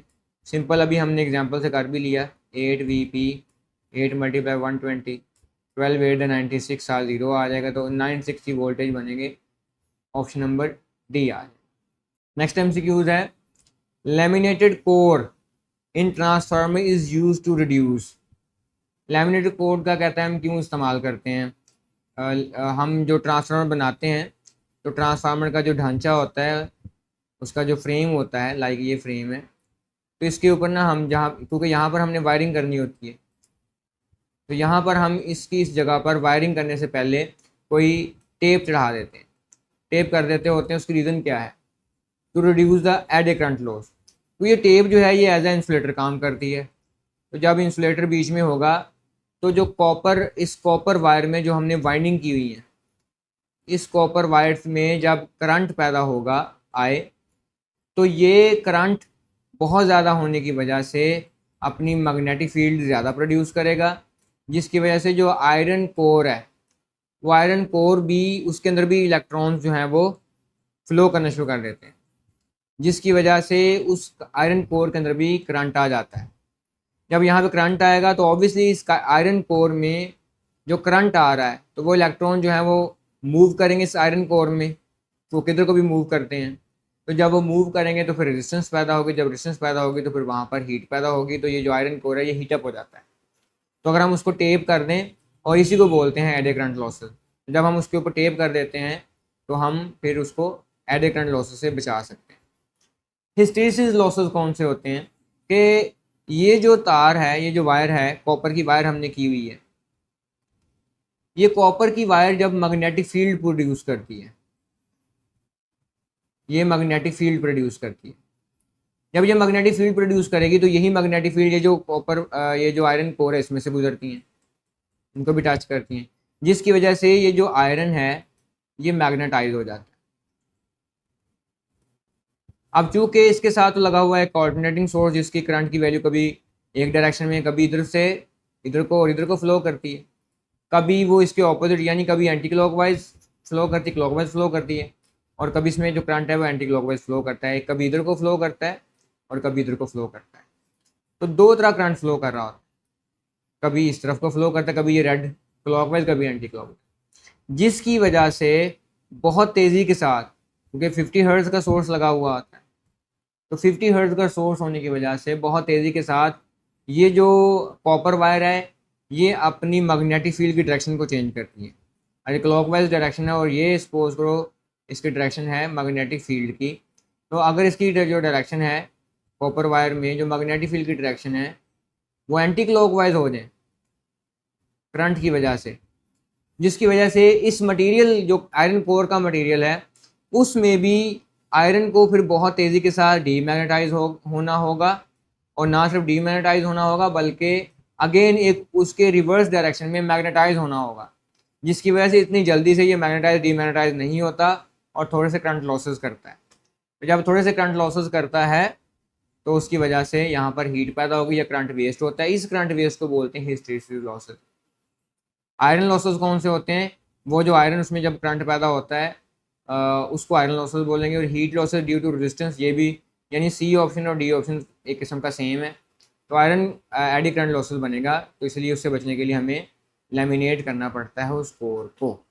एमसीक्यूज है, the EMF induced in conductor of unit length, length बता दी उसने, यूनिट लेंथ है यानी 1L कह लें, और यूनिट वेलोसिटी, तो वेलोसिटी को 1V कह लें, और राइट एंगल है जी theta is equal to 90 degree दे दिया उसने, और जो मैग्नेटिक फील्ड है is equal to the EMF induce. EMF induce हमने देखना है ये कौन सी है, ये सारी चीज़ें दी हैं। फार्मूला होता है ईएमएफ का VBL साइन थीटा, उसमें मैग्नेटिक फील्ड भी है और सारी चीज़ें हैं, लेंथ भी है, V भी है, थीटा भी है। तो चूँकि इसमें V स्पीड आ रहा है तो स्पीड की वजह से ईएमएफ इंड्यूस हो रही है, तो ऐसी ईएमएफ को हम बोलेंगे कि ये मोशनल ईएमएफ आएगा, यानी इसका ऑप्शन नंबर डी है। ना डेंसिटी है, म्यूचुअल रिएक्शन कोई भी नहीं बनेगा, उसका ऑप्शन नंबर डी बनेगा। नेक्स्ट एमसीक्यू है, the angular frequency of rotation of N AC generator is given by. Angular frequency है, फार्मूला होता है omega is equal to 2πf, और अगर हम टाइम पीरियड की फॉर्म में लिखें तो फ्रीक्वेंसी टाइम पीरियड का रेसिप्रोकल है, omega is equal to 2π/t आ जाएगा कैपिटल। ठीक है, दो फॉर्मूले हैं, देखते हैं किसके साथ मैच कर रहे हैं। 2π/t ये फार्मूला ठीक है, 2π × t गलत है, ओवर एफ नहीं है, मल्टीप्लाई बाय एफ है तो ये भी गलत है, और एफ और टी इकट्ठे नहीं आ सकते क्योंकि टी से एफ दोनों रेसिप्रोकल हैं, दोनों कैंसिल तो नहीं होंगे बल्कि ये ऊपर जाके फ्रीक्वेंसी तो ये 2πf² बन जाएगा जो कि गलत है, इसी ऑप्शन नंबर इसका ए बनेगा। नेक्स्ट एमसीक्यूज है, during one cycle the direction of flow of alternating current. Alternating current है लाइक इस तरह से, तो इसका ये वन साइकिल मुकम्मल है। ये किस सर्किट में किस तरह फ्लो करेगा, ये अगर एसी सोर्स लगा हुआ है, ये कोई बल्ब लगा हुआ है, ये एसी सोर्स है, ये बल्ब है, या कोई भी कोई अप्लियंस है, इलेक्ट्रिकल अप्लियंस है, तो पहले ये जो अपनी डायरेक्शन देगा, ये प्लस है ये माइनस है, कुछ इस तरह से डायरेक्शन देगा, और अगली बार इसकी जो डायरेक्शन बनेगी ये इस तरह से डायरेक्शन बनेगी। तो जब ये रेड वाला देता है तो फिर ये इसकी डायरेक्शन ये हो जाती है, और जब ये ब्लैक वाला सर्कल मुकम्मल करेगा तो इसकी डायरेक्शन ये हो जाती है। तो ये पूरा एक साइकिल मुकम्मल हो गया, और एक साइकिल में एक बार डायरेक्शन चेंज की और दूसरी बार डायरेक्शन चेंज की, तो दो बार डायरेक्शन चेंज करनी पड़ती है इसको, फिर एक साइकिल जो है वो मुकम्मल होता है। तो ऑप्शन नंबर बी बनेगा। ये तो गलत है, वंस चेंज नहीं हो सकता, इसकी डायरेक्शन रिमेन सेम कभी हो ही नहीं सकती, और मैग्नीट्यूड चेंजेस होती हैं, नॉट चेंज इन मैग्नीट्यूड, देख रहे हैं इसकी वैल्यू बदलती रहती है, इसी वजह से इसको ऑल्टरनेटिंग करंट। तो नेक्स्ट एमसीक्यू है, when a coil of cross section area and a number of turns n, area बता दिया a है, नंबर ऑफ टर्न्स n है, in a uniform magnetic field b, angular velocity omega, maximum EMF. तो EMF का formula होता है EMF is equal to N W A B sine theta, और EMF is equal to maximum करेंगे तो ये N W A B N A B formula आएगा, जो कि ऑप्शन नंबर बी होगा। यहाँ पे याद रखना है यूनिफॉर्म मैग्नेटिक फील्ड है, मैक्सिमम इंड्यूस्ड ईएमएफ का है, तो maximum induced and theta is equal to 90 degree है। ठीक है, तो इसीलिए ज़ीरो तो आ नहीं सकता। बाकी इन दोनों से चेक करना, ये फार्मूला मैच नहीं करता तो ऑप्शन नंबर बी आ जाएगा इसका N A B formula, N omega A और बी। नेक्स्ट एमसीक्यूज बेस आ गया। A metal rod of 30 centimetre length था, तो L is equal to 30 centimetre. इसको मीटर में कन्वर्ट करेंगे तो 30 क्रॉस 10 की power -2 metre. At a speed of 0.5, उसने वेलोसिटी बता दी है जो कि 0.5 मीटर पर सेकंड है। डायरेक्शन परपेंडिकुलर, तो थीटा उसने बता दिया जी 90 डिग्री है।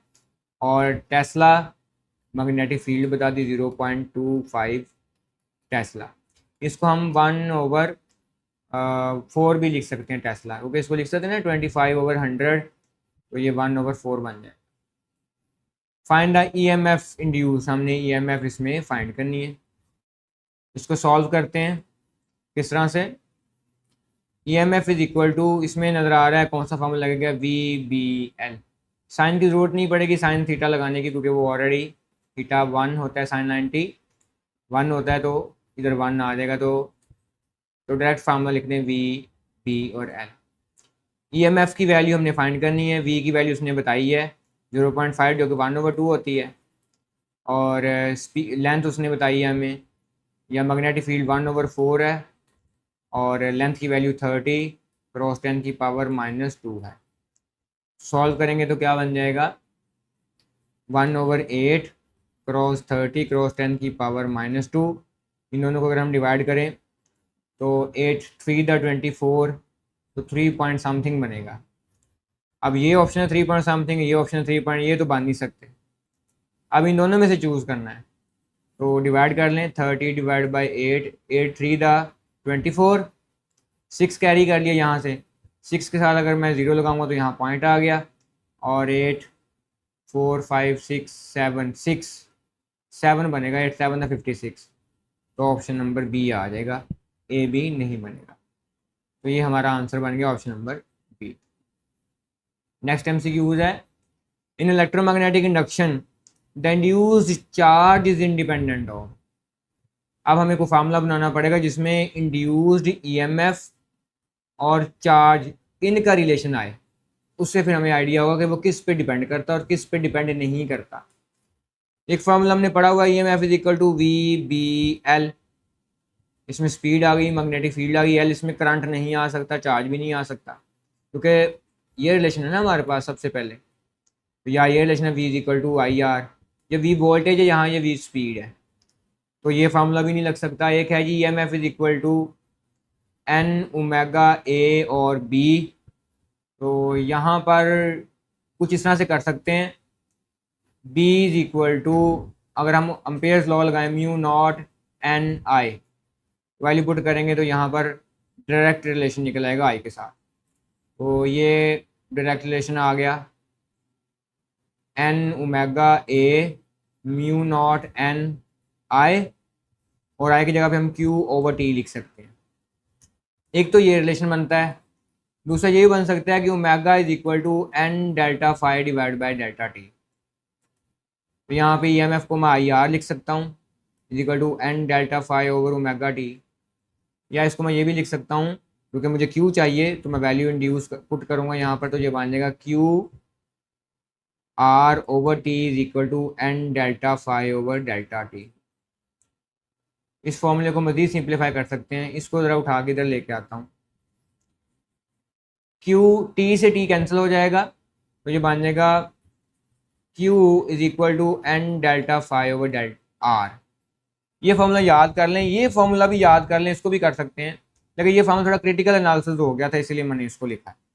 तो ये फार्मूला आगे न्यूमेरिकल में कुछ यूज़ भी होता है, ये कॉमन फार्मूला है, इसलिए इसको लिखने की वजह भी यही है।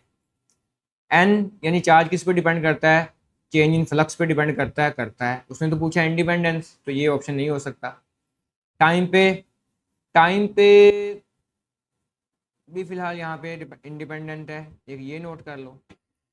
दूसरा ये है कि ये रेजिस्टेंस, तो रेजिस्टेंस पे डिपेंड करता है, तो ये ऑप्शन भी नहीं हो सकता, डिपेंड करता है, ये ऑप्शन भी नहीं हो सकता। नन ऑफ दीज, तो टाइम आ गया यहाँ पे, क्योंकि यहाँ पे टाइम नहीं आ रहा। तो नंबर ऑफ टर्न्स पे भी डिपेंड करता है, तो ऑप्शन नंबर फिर यहाँ से बी बनेगा। इसको चूज कर लें, ऑप्शन नंबर बी। स्क्रीनशॉट ले लेंगे आप। नेक्स्ट MCQ है, in practical transformer the mutual inductance between primary and secondary coil takes place in such way that transformer what can be deduced about the power। पर practical है तो power output formula वैसे हमने पढ़ा हुआ है, power primary is equal to power secondary. अब चूंकि ये प्रैक्टिकल है तो प्रैक्टिकल में हमेशा ये स्टेप डाउन कर देगा। स्टेप डाउन का मतलब क्या है कि अगर आप ये ज़्यादा, हम इसको 50 वाट की पावर दे रहे हैं तो ये आगे 40 वाट या 45 वाट की कर देगा, लेकिन ये पूरी पावर यहाँ पे नहीं देगा। इसका मतलब प्राइमरी पे जो पावर दे रहे हैं ये हमेशा ग्रेटर होगी सेकेंडरी पे जो पावर दे रहे हैं उससे। तो हम देख लेते हैं, इक्वल भी नहीं हो सकती, तो इक्वल का साइन इसका मतलब ये भी नहीं आ सकता, ये भी नहीं आ सकता। पावर आउटपुट निकलती सेकेंडरी पे, सेकेंडरी ग्रेटर है इनपुट से जो कि प्राइमरी पे देते हैं, तो ये नहीं हो सकता, ये तो सवाल ही नहीं पैदा होता। तो इसका ऑप्शन नंबर डी बनेगा, यानी आउटपुट पावर सेकेंडरी पे निकलती है जो कि लेस देन है किससे, इनपुट प्राइमरी से। सेकेंडरी लेस देन है या प्राइमरी ग्रेटर देन है सेकेंडरी से, ये दोनों बातें ठीक है, तो ऑप्शन नंबर डी यहाँ पर होगा। नेक्स्ट MCQ देखें, अ coil of area 80 centimetre cube square, area बता दिया उसने 80 सेंटीमीटर स्क्वायर है, तो 10 की पावर -4 आ जाएगा। 1 सेंटीमीटर के लिए 10 की पावर -2 आता है, तो क्योंकि स्क्वायर लगा हुआ है तो -4 आ गया। फिर उसने कहा 50 टन्स, उसने एन बता दी जो कि 50 टन्स है। और रेवोल्यूशन पर मिनट, रेवोल्यूशन पर मिनट उसने बता दिया, असल में तो ये ओमेगा बता रहा है, वो फ्रीक्वेंसी बता रहा है। रेवोल्यूशन सर्कल के चक्कर हैं विद रिस्पेक्ट टू टाइम, ये 2000 रेवोल्यूशन पर मिनट है। हमारा जो स्टैंडर्ड यूनिट है वो पर सेकंड होता है, तो इसलिए 1 मिनट को सेकंड में डिवाइड करने के लिए हम रेवोल्यूशन पर सेकंड करने के लिए इसको 60 से डिवाइड कर देंगे, तो ये कैंसिल होके बन जाएगा 200 डिवाइड बाई 6 जो कि आ जाएगा 100 डिवाइड बाई 3। इसको ज़रा उठा के ज़रा इसकी तरतीब ठीक कर लेते हैं, ये ज़रा गलत हो गया है, एक स्टेप इसको पीछे ले जाए। ये यहाँ से सिलेक्ट करके 100 इधर ही रह गया है, दोबारा से करते हैं, इधर ले आए। अच्छा जी, अब देखते हैं जी, इसको फ्रीक्वेंसी मिल गई है, axis perpendicular to the magnetic field बता दें उसने, B is equal to 0.05 Tesla.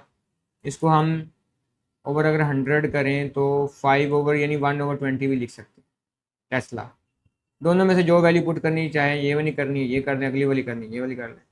Maximum induced EMF, area दिया हुआ है, एन दिया हुआ है, फ्रीक्वेंसी दी हुई है, तो फॉर्मूला ज़हन में आ गया। EMF फाइंड करने के लिए नवाब फार्मूला यहाँ पे यूज़ होगा।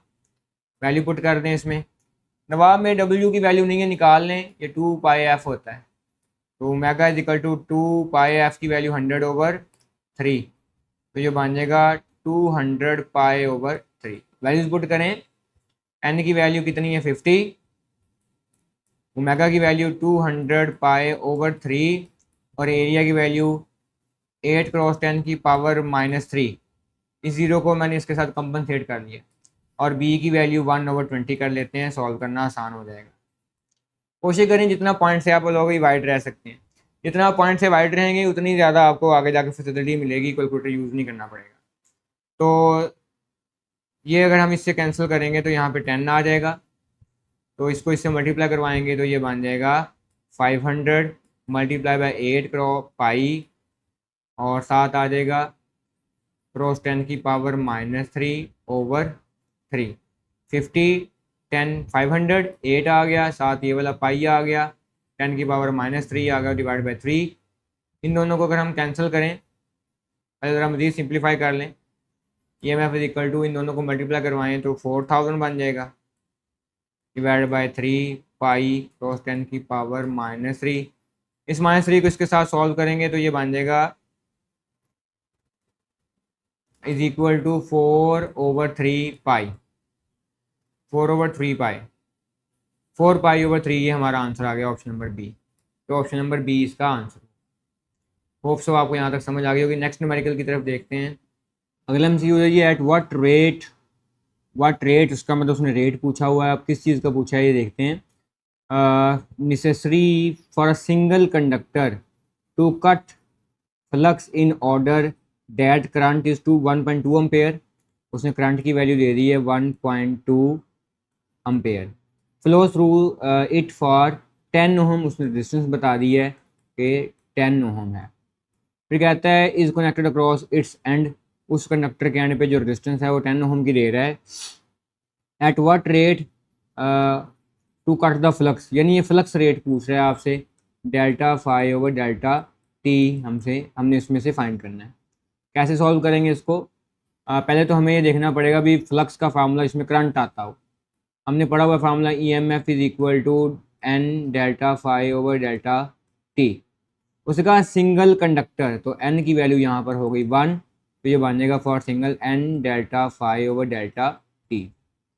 और EMF की वैल्यू जो है वो V, क्योंकि EMF V ही है तो इक्वल टू IR हो जाएगा, यानी ये बन जाएगा IR is equal to del phi divide by del t. ये 1 वैल्यू पुट होगी तो ये ख़त्म हो जाएगा। अब हमने क्या फाइंड करना है इसमें से? At what rate of flux, यानी ये चीज़ फाइंड करनी है। तो ये इज इक्वल टू IR है, इसकी वैल्यू पुट कर दें। आई की वैल्यू करंट की 1.2 है और R की वैल्यू जो है वो 10 है। इसको जब हम मल्टीप्लाई करवाएंगे तो 10 मल्टीप्लाई 1.2 कितना आ जाएगा? ये 1.2 मिली है, सॉरी मिली एम्पेयर है, मिली एम्पेयर। तो 1.2 मिली का मतलब है क्रॉस 10 की पावर -3 एम्पेयर, ये करंट की वैल्यू है। तो यहाँ पर भी इसको दोबारा पुट करें तो 1.2 क्रॉस 10 की पावर -3, और जो वैल्यू है रेजिस्टेंस की वो है 10, ये 1 है। इसको अगर हम कर लें ठीक तो नहीं, ये वैसे ऐसे रहना, ये 1 है। तो ये 10 और ये मिलके बन जाएगा 1.2 क्रॉस 10 की पावर -2, और तो देखिए इसका आंसर मैच हो रहा हो, 1.2 क्रॉस 10 की -2, ये ऑप्शन नंबर बी बन जाएगा। ये हमारा आंसर है।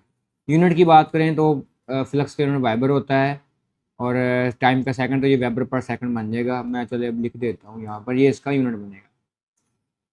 नेक्स्ट MCQ की तरफ चलते हैं। उसने बोला हुआ है जी, which quantity is increase in step down transformer. Step down transformer, इसमें से कौन सी क्वांटिटी इंक्रीज हो रही है? देखिए फार्मूला है VS VP, क्योंकि स्टेप डाउन है, VP is equal to IP/IS is equal to NS/NP। ये फार्मूला है जो मैंने थ्योरी में करवाया था, उसको देखें। पावर की बात करें तो पावर कभी भी इंक्रीज नहीं कर सकती, पावर डिक्रीज ही होनी है क्योंकि स्टेप डाउन है।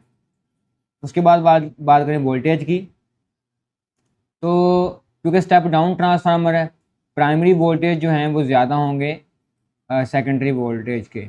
और फ्रीक्वेंसी की बात करें तो फ्रीक्वेंसी यहाँ पर इसका कोई रिलेशन नहीं है। अब ना तो वोल्टेज आ रहा है, क्योंकि वोल्टेज डिक्रीज़ करेगा, इंक्रीज़ नहीं करेगा। हमारे पास एक ही ऑप्शन बचेगा जो कि करंट है, ऑप्शन ए लगा देते करंट। लेकिन इसकी लॉजिक कैसे देखनी है हमने? पावर जो है ना प्राइमरी की, वो इज इक्वल टू होती है पावर सेकेंडरी के। तो पावर है VS/IS, VP/IP is equal to VS/IS। तो यहाँ से हमें पता है कि जो रिलेशन है वो डायरेक्ट है, इनवर्स है, यानी यहाँ से बल्कि VP/VS is equal to IS/IP। ये मैंने रिलेशन लिख दिया था, पता नहीं क्यों प्रूव करना शुरू कर दिया। तो हमें पता है कि जो करंट का रिलेशन है वोल्टेज के साथ यहाँ पे इन्वर्सली आ रहा है। ये देख रहे हैं कि S ऊपर है और इधर S डिनोमिनेटर में, तो अगर वोल्टेज डिक्रीज हो रहा है तो ऑब्वियसली करंट इंक्रीज करेगा। तो ऑप्शन नंबर इसका ए बनेगा, इसका आंसर लगा लें। नेक्स्ट है जी, when a magnet is moved with north pole toward a closed coil. ये कोई कॉइल है, ये कोई कॉइल है, इसके साथ कोई गैल्वानोमीटर लगा हुआ है, देखना पड़ेगा क्या लगा हुआ है, और ये एक मैग्नेट है, इसका हम नॉर्थ पोल लेके आ रहे हैं कॉइल की तरफ, नॉर्थ पोल, ये साउथ पोल है। The nearer end of the coil will become, ये जो नियर एंड है ये वाला, क्योंकि इसमें से भी magnetic field lines pass out हो रही होंगी, तो ये वाला जो एंड नियर एंड, इसमें मैग्नेटिक फील्ड जब इसमें से गुजरेंगी तो ये मैग्नेट बन जाएगा। इस मैग्नेट को बोलेंगे कि ये एक इलेक्ट्रोमैग्नेट है। तो ये जो इलेक्ट्रोमैग्नेट है इसका एक नॉर्थ और साउथ पोल होगा, तो कौन सा ये वाला एंड, कौन सा जो है वो पोल बनेगा, ये मैग्नेट बन गया, और ये वाला एंड कौन सा पोल बनेगा। तो हमने लेंज़ लॉ में पढ़ा हुआ है कि जो सोर्स है, जिस सिस्टम में फील्ड को इंड्यूस कर रहा होता है, दोनों एक दूसरे को अपोज कर रहे होते हैं। तो अगर ये इधर को जा रहा है तो ये इसको कहेगा तुम वापस जाओ, या बैकवर्ड उसको फोर्स लगाएगा। तो ये मैग्नेट दूसरे मैग्नेट को तभी रिपेल कर पाएगा अगर इन दोनों के सेम पोल हो, यानी ये वाला जो पोल है ये भी नॉर्थ पोल अगर हो, तो नॉर्थ पोल को रिपेल करेगा। तो नियर एंड जो है, ये करीब एंड यही है इसके, तो ये नॉर्थ पोल कहलाएगा। तो ऑप्शन नंबर ए आ जाएगा इसका। नेक्स्ट एमसीक्यूज की तरफ चलते हैं। इसको थोड़ा सा हम साइज का इंक्रीज कर लें। कहते हैं the diagram show how the EMF in a simple generator varies, what is the frequency. हमने इसकी फ्रीक्वेंसी भी फाइंड करनी है, और मैक्सिमम वैल्यू ईएमएफ, और हमने इसकी मैक्सिमम वैल्यू ईएमएफ की भी फाइंड करनी है। अच्छा, ईएमएफ की वैल्यू को देखें तो यहाँ पे ईएमएफ की वैल्यू मैक्सिमम यहाँ पे 2 शो कर रहा है ये, तो ये 2 वाला एक ऑप्शन ये बनता है, दूसरा 2 वाला ऑप्शन है, यानी कि ये सी ऑप्शन भी बन सकता है, इसमें ए ऑप्शन भी बन सकता है। अब इन दोनों में से कौन सा होगा सोर्स, हम उसको देखें। फ्रीक्वेंसी का फार्मूला होता है omega is equal to 2πf। Time उसने बताया हुआ यहाँ पे 5 सेकंड, और ये मिली सेकंड में है। अगर आपको नज़र आ रहा है, इसको अगर हम थोड़ा जूम कर लें तो ये मिली सेकंड है, मिली सेकंड, मिली सेकंड है जी। तो मिली सेकंड टाइम, तो time is equal to 5 milli second, time is equal to 5 cross 10 की power -3 of second. Values put करें अगर हम, तो what is the frequency, frequency जो है वो टाइम पीरियड का रेसिप्रोकल है, तो ये बनेगा 1/5 क्रॉस 10 की पावर -3। इसको हम ज़रा लेके जाएँ अपवर्ड, तो ये 1/5 क्रॉस 10 की पावर 3, जो कि बनेगा 1000 डिवाइड बाई 5, 5 टू द 10 200, तो 400 नहीं बल्कि 200, तो फिर ऑप्शन नंबर इसका ए इसका राइट आंसर है। नेक्स्ट है जी, quantity that remains unchange in transformer. कौन सी क्वांटिटी जो है वो ट्रांसफार्मर में चेंज नहीं होती। हमें पता है जो ट्रांसफार्मर है ये या तो वोल्टेज को कम या ज़्यादा करता है, या करंट को कम या ज़्यादा करता है। तो फ्रीक्वेंसी पे इसका कोई इफेक्ट नहीं होता, तो फिर उसका ऑप्शन नंबर सी हो जाएगा। ये आप ऐसे खुद भी कर सकते हैं, थोड़ी कॉमन सेंस का यूज़ करके।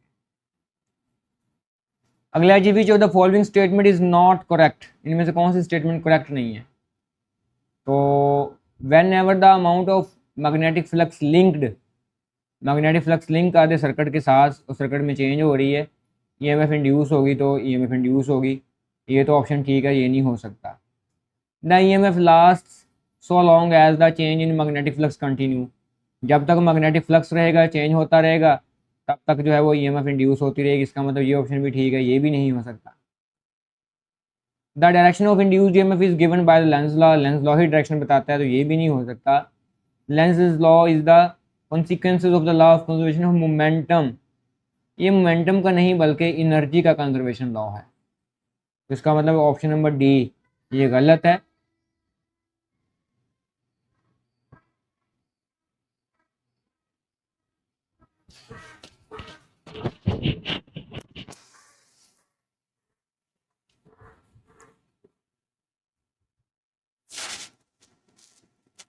इसका मतलब ये ऑप्शन नंबर डी ये गलत है, तो ये फिर उसने गलत है, तो उसने कहा नॉट करेक्ट ढूंढना है, तो ऑप्शन नंबर डी इसका राइट आंसर।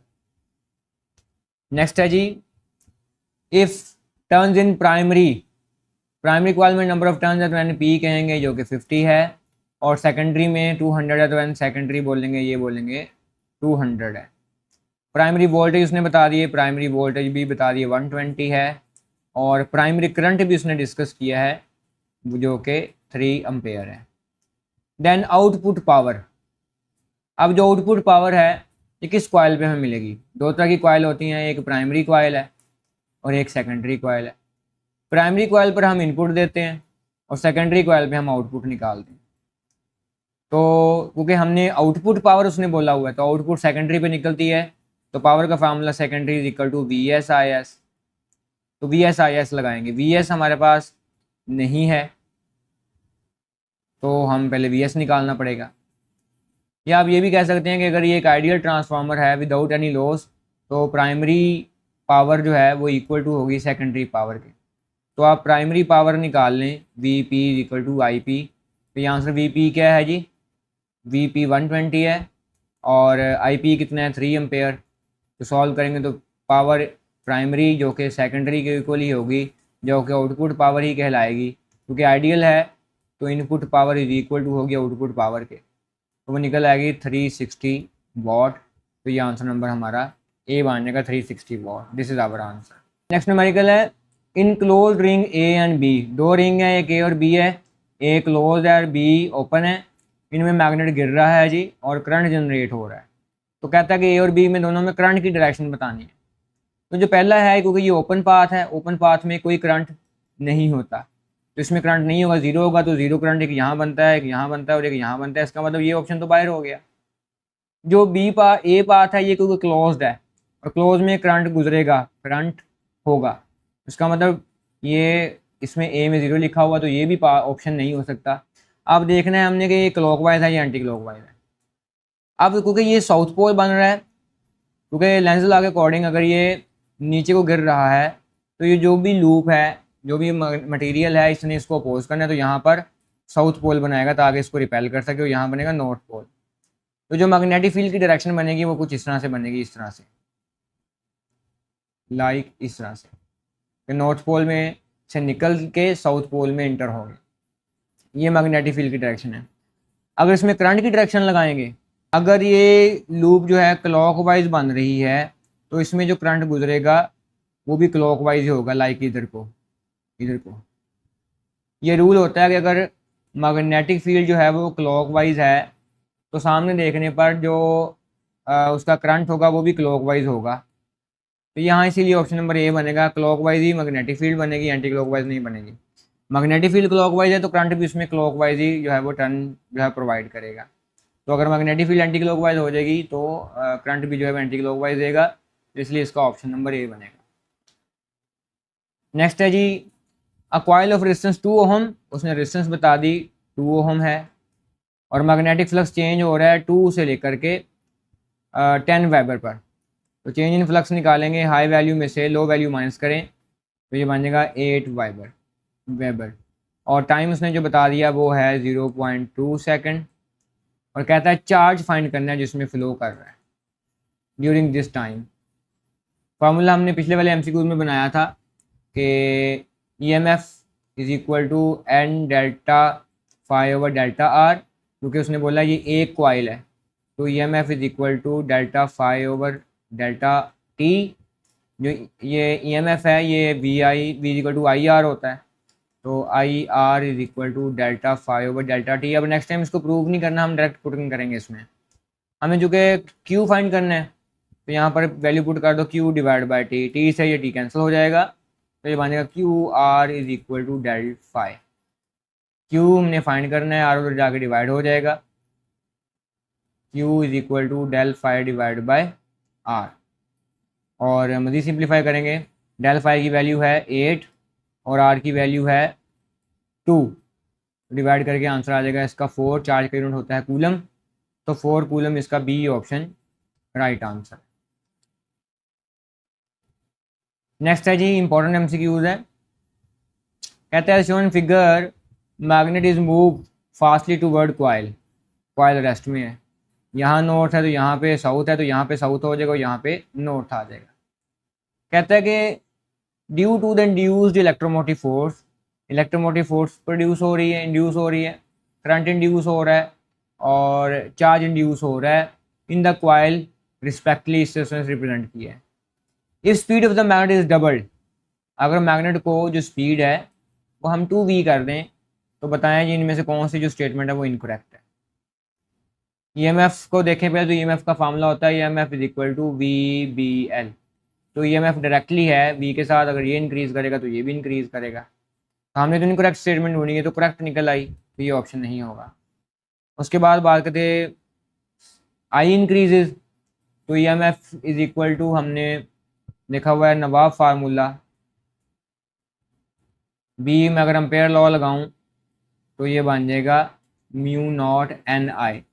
तो ईएमएफ डायरेक्टली है करंट के साथ, स्पीड के साथ, सॉरी ढूंढना है हमने, स्पीड के साथ ढूंढना है क्योंकि हमने इसकी स्पीड डबल की ना मैग्नेट की, तो स्पीड के साथ और करंट के साथ। तो E M F is equal to V B L, E M F is equal to I R is equal to V B L, और ये बन जाएगा आई डायरेक्टली है वी के साथ, अगर स्पीड डबल कर देंगे तो करंट भी ज़्यादा हो जाएगा। इसका मतलब ये हुआ कि ऑप्शन नंबर सी भी नहीं हो सकता। और हम बात करें आगे इनकरेक्ट स्टेटमेंट, अगर हम चार्जेस के साथ देखें तो यहाँ पर करंट की वैल्यू पुट कर दें Q divide by T into R, इस इक्वेशन को सॉल्व कर रहे हैं, is equal to V B L. तो V का चार्जेस के साथ रिलेशन देखें तो Q है कि चार्जेस इंक्रीज कर रहे हैं, अगर स्पीड इंक्रीज कर जाए तो चार्जेस रिमेन भी इंक्रीज कर गए। उसने कहा इनकरेक्ट स्टेटमेंट, तो ये भी गलत है। फिर रिमेन सेम, चार्जेस कहता है सिर्फ सेम रहेंगे, सेम नहीं हो सकते, चार्जेस भी मूव कर रहे हैं, ज़्यादा हो रहे हैं। अगर स्पीड ज़्यादा करेंगे तो ज़्यादा चार्जेस मूव करेंगे तो गैल्वेनोमीटर में ज़्यादा करंट पैदा होगा, तो इसलिए चार्जेस का फ्लो भी ज़्यादा हो रहा है, तो इसलिए ऑप्शन नंबर बी आएगा। ये इनकरेक्ट है, चार्जेस सेम नहीं हो सकते स्पीड को इंक्रीज करने पर। नेक्स्ट MCQs है, the voltage in the primary and secondary coil of step up, step up है, एक वोल्टेज ये दे दी, एक वोल्टेज ये दे दिए, इंक्रीज करने हैं तो VS जो है वो ज़्यादा होंगे जो कि 4000 वोल्ट बन जाएंगे, और जो VP हैं वो 200 वोल्ट ही रहेंगे। If current in the primary coil is 1 ampere, current उसने बता दिया प्राइमरी कॉइल में 1 एम्पेयर है। फिर कहता है जी and secondary coil will be, तो सेकेंडरी कॉइल में करंट क्या होगा, करंट जो है वो डायरेक्टली होता है VP over VS is equal to IS over IP। Secondary में फाइंड करना है तो VP over VS multiply by IP is equal to IS। Values put कर दें हम इसमें, VP की वैल्यू उसने बताई हुई है 200 और VS की वैल्यू 4000 है, मल्टीप्लाई बाय IP की वैल्यू 1 है। 4000 से ये 200 है, 200 है, ये देखें 2 0 कैंसिल हो जाएंगे, पीछे बच गया 2 ओवर 40, कैंसिल करेंगे ये आ जाएगा 1 ओवर 20, 1 ओवर 20 का मतलब 0.5, जिसको हम 0.05, तो इसको 100 बना लें, 5 तक 2 0 लगाएंगे तो 0.05 बनेगा। ये 0.05 को हम 50 मिली एम्पेयर भी कह सकते हैं, या कैलकुलेशन देख लेना जो भी इसका आंसर हो, या 50 बनेगा या 5 बनेगा, वैसे मेरे ख्याल से 50 एम्पेयर बन रहा है, कैलकुलेशन को देख लीजिएगा। नेक्स्ट MCQ है, a transformer is used to light, important MCQ है। 100 वाट पावर बता दी उसने, 100 वाट की है जी। ट्रांसफार्मर में 100 वाट को जो है वो हम बल्ब उसको उससे जो है वो काम ले रहे हैं, और जो हमने वोल्टेज दिए हैं लैंप के, जो वोल्टेजेस हैं वो 110 वोल्टेज का लैंप है, और उसको वोल्टेज जो आ रहे हैं मेन सप्लाई से, यानी ट्रांसफार्मर को जो मिलेंगे वो 240 वोल्ट मिलेंगे मेन सप्लाई से जो आ रहे हैं, वो प्राइमरी पे मिल रहे हैं। If the main current is, उसने IP बता दिया, अगर 0.5 एम्पेयर हो, एफिशिएंसी बताओ ट्रांसफार्मर की क्या होगी। तो एफिशिएंसी का फार्मूला होता है eta is equal to output power divide by input power और मल्टीप्लाई बाय 100। अब जो आउटपुट पावर है वो तो ये वाली, क्योंकि इसमें बल्ब ग्लो कर रहा है, और जो इनपुट पावर है क्योंकि वो हम प्राइमरी पे देते हैं, तो ये आ जाएगा VP multiply by the IP। तो प्राइमरी पावर निकल आएगी जो कि इनपुट पावर कहला रही है। VP पे कितने हैं जी, 240 हैं, और करंट कितना है 0.5 जो कि 1/2 होता है, तो ये 120 वोल्ट निकलेंगे। वैल्यू पुट करें तो ईटा इज इक्वल टू, हाँ जी, ईटा इज इक्वल टू, अगर हम इसको डिवाइड करें, आउटपुट पावर 120 है, पावर निकालनी है, वॉट है सॉरी, आउटपुट पावर 100 है, और जो इनपुट पावर दे रहे हैं हम उसको वो है 120, और मल्टीप्लाई बाय हम इसको 100 कर देंगे परसेंटेज निकालने के लिए। तो 1 0 से 1 0 कैंसिल हो जाएगा, 1000 डिवाइड बाय 12, तो 12 को अगर हम 100 के साथ करें तो 12 9 90 के करीब इसका आंसर बनेगा। देख लीजिएगा कितना बनता है। तो ये ऑप्शन नंबर डी बनेगा इसका, 90 के करीब बनता है ना, 89 समथिंग, ये जो भी बनेगा तो 90 ही बन जाएगा ना फिर अप्रॉक्सीमेटली। तो 90 बनेगा, ये 10 30 और 50 तो बनेगा नहीं। तो ये चीज़ आपने याद रखनी है, output power over input power. Next MCQ है, a step up transformer 220 voltage to 11 step down है, इसका मतलब सेकेंडरी प्राइमरी पे ज़्यादा वोल्टेज है 220 वोल्टेज, और सेकेंडरी पे ये कम बन के गए, सिर्फ 11 वोल्ट बन के गए हैं। करंट बता दिया प्राइमरी कॉइल में, सेकेंडरी में, प्राइमरी में करंट जो है वो 5 एम्पेयर है, और जो सेकेंडरी में करंट है वो 90 एम्पेयर है। एफिशिएंसी ट्रांसफार्मर की बतानी है, तो ये हमने अभी देखा, efficiency is equal to output power over input power और मल्टीप्लाई बाय 100 था। इसको वैसे खुद सॉल्व करें आप लोग। आउटपुट पावर सीधा लिख सकते हैं आप, सेकेंडरी पे है तो VS/IS ओवर VP/IP इनपुट मिलती है, मल्टीप्लाई बाय 100 वैल्यू पुट करो और आपने इसको सॉल्व कर लेना, ये आप खुद सॉल्व कर सकते हैं। नेक्स्ट है जी, a loop of 5 turns, number of turns बता दी उसने 5 है। Wire is place uniform magnetic field, uniform magnetic field उसने B बता दी जो कि 0.5 टेस्ला है। इसको 1/2 भी कह सकते हैं। ये जिस तरह की चीज़ें छोटी छोटी आप लोगों ने याद रखनी है। एरिया श्रिंक कर दिया, एरिया उसने डिक्रीज़ कर दिया, वो है जी, और at constant rate 10 metre square पर सेकंड। एरिया ओवर टाइम आ जाएगा क्योंकि ये एरिया डिवाइड बाय टाइम लिखा हुआ है। और EMF इंड्यूस हमने फाइंड करनी है।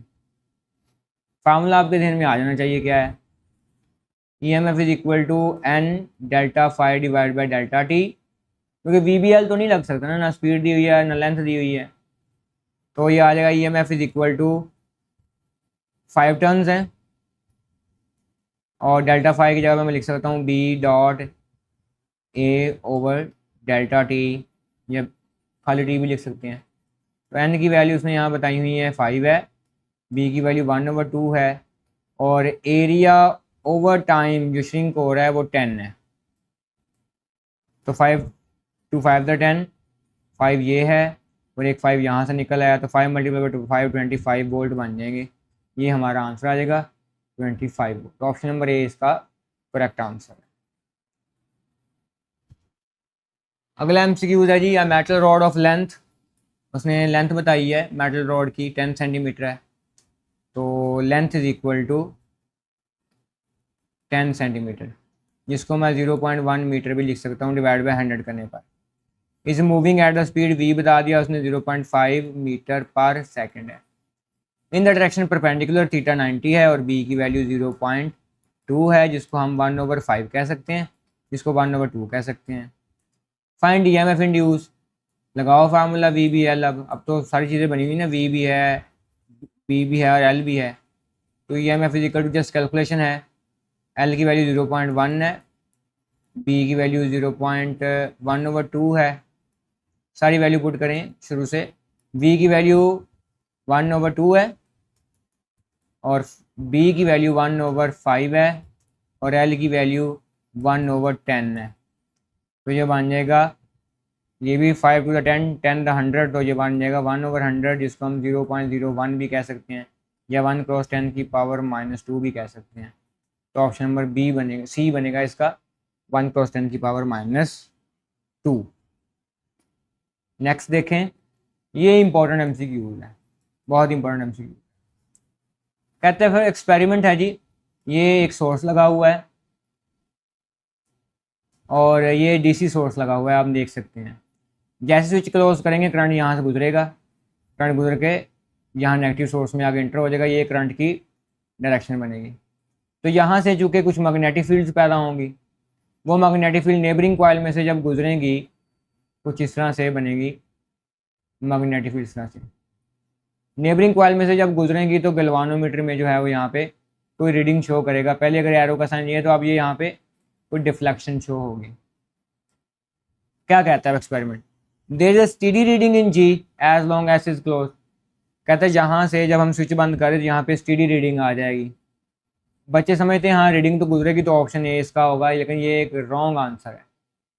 क्यों स्टेडी नहीं होगा इसमें, उसकी वजह ये है कि अब बैटरी ये डीसी सोर्स है, इसकी वैल्यू होती है फिक्स। शुरू में अगर ये 5 वोल्ट का है तो 0 होगा, फिर 1, फिर 2, फिर 3 और फिर 4 और फिर 5 वोल्ट, ये आहिस्ता आहिस्ता अपने वोल्ट को इंक्रीज़ करता जाएगा। जैसे जैसे वोल्टेज इंक्रीज़ होंगे ये जो कॉइल है इस कॉइल में भी आहिस्ता आहिस्ता मैग्नेटिक फील्ड जो है इंक्रीज़ होंगी, ज़्यादा मैग्नेटिक फील्ड होंगी, जिसकी वजह से वो मैग्नेटिक फील्ड इस कॉइल में इंड्यूस करेंगी ईएमएफ को और गैल्वानोमीटर में इंड्यूस करंट को शो करेंगे। लेकिन जब 5 वोल्ट पूरे हो जाएंगे उसके बाद तो सिलसिला ख़त्म हो जाएगा। इसका मतलब ये इसका राइट आंसर नहीं है। अब motional EMF is generated when S close. Motional EMF तो इसमें प्रोड्यूस नहीं हो रही, ईएमएफ इंड्यूस हो रही है, मोशनल नहीं हो रही, क्योंकि मोशनल के लिए ज़रूरी है वी बी एल, ये जो सोर्स है वो स्पीड अप हो, मूव कर रहा हो। तो यहाँ पे कोई सोर्स मूव नहीं कर रहा तो मोशन नहीं है, स्पीड नहीं है, तो फिर ये ऑप्शन भी नहीं हो सकता। The current in the battery goes through जी। तो बैटरी का जो करंट है वो जी में जाएगा, नहीं जी वो जी में करंट नहीं जा रहा, बल्कि वो अपने सर्किट में ही करंट रह रहा है और पाथ मुकम्मल करके एक क्लॉकवाइज डायरेक्शन में सर्कुलेट कर रहा है, वो जी में नहीं जाएगा। There is a current in G just after S is open और क्लोज। हाँ जी, जैसे स्विच ओपन या क्लोज करेंगे तब इसमें करंट आएगा। कैसे आएगा, क्योंकि जैसे हम इसका स्विच ओपन कर रहे हैं, क्लोज किया, आहिस्ता आहिस्ता वैल्यू 0 से 5 की तरफ इंक्रीज हुई, लेकिन जैसे स्विच को ओपन करेंगे तो इसकी वैल्यू आहिस्ता आहिस्ता 5 से जो है वो 0 में गई। तो दोनों वक्त में जो करंट है वो कम होगा या वोल्टेज कम होंगे, तो इंड्यूस वोल्टेज भी आहिस्ता आहिस्ता कम या ज़्यादा होंगे ओपन क्लोज करने पर। तो फिर यहाँ पर डिफ्लेक्शन भी थोड़ी सी आएगी, कभी नहीं आएगी। तो ये ऑप्शन नंबर डी आएगा, इसका डी राइट आंसर है।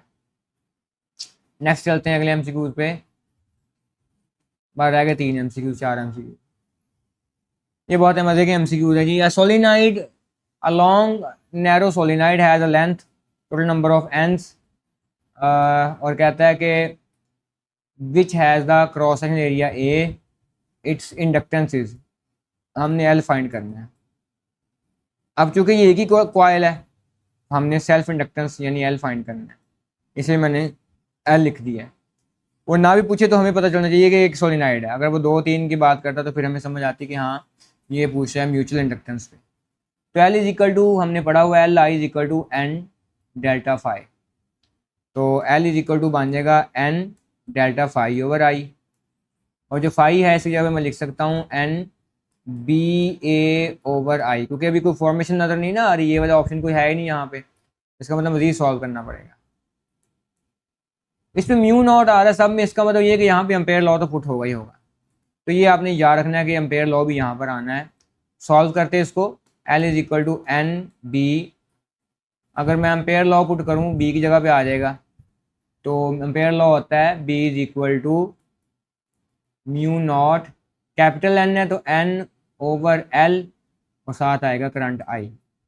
अगर ये कैपिटल N की जगह स्मॉल n होता तो फिर बनना था B is equal to mu naught N और I। ये आपने चीज़ें याद रखनी है। वैल्यू पुट करें N इंटू बी की वैल्यू पुट करें mu naught NI over L और साथ A, और ये वाला यहाँ पे आ जाएगा करंट I से I कैंसिल हो जाएगा, तो ये बन जाएगा L is equal to N और N स्क्वेयर म्यू नॉट,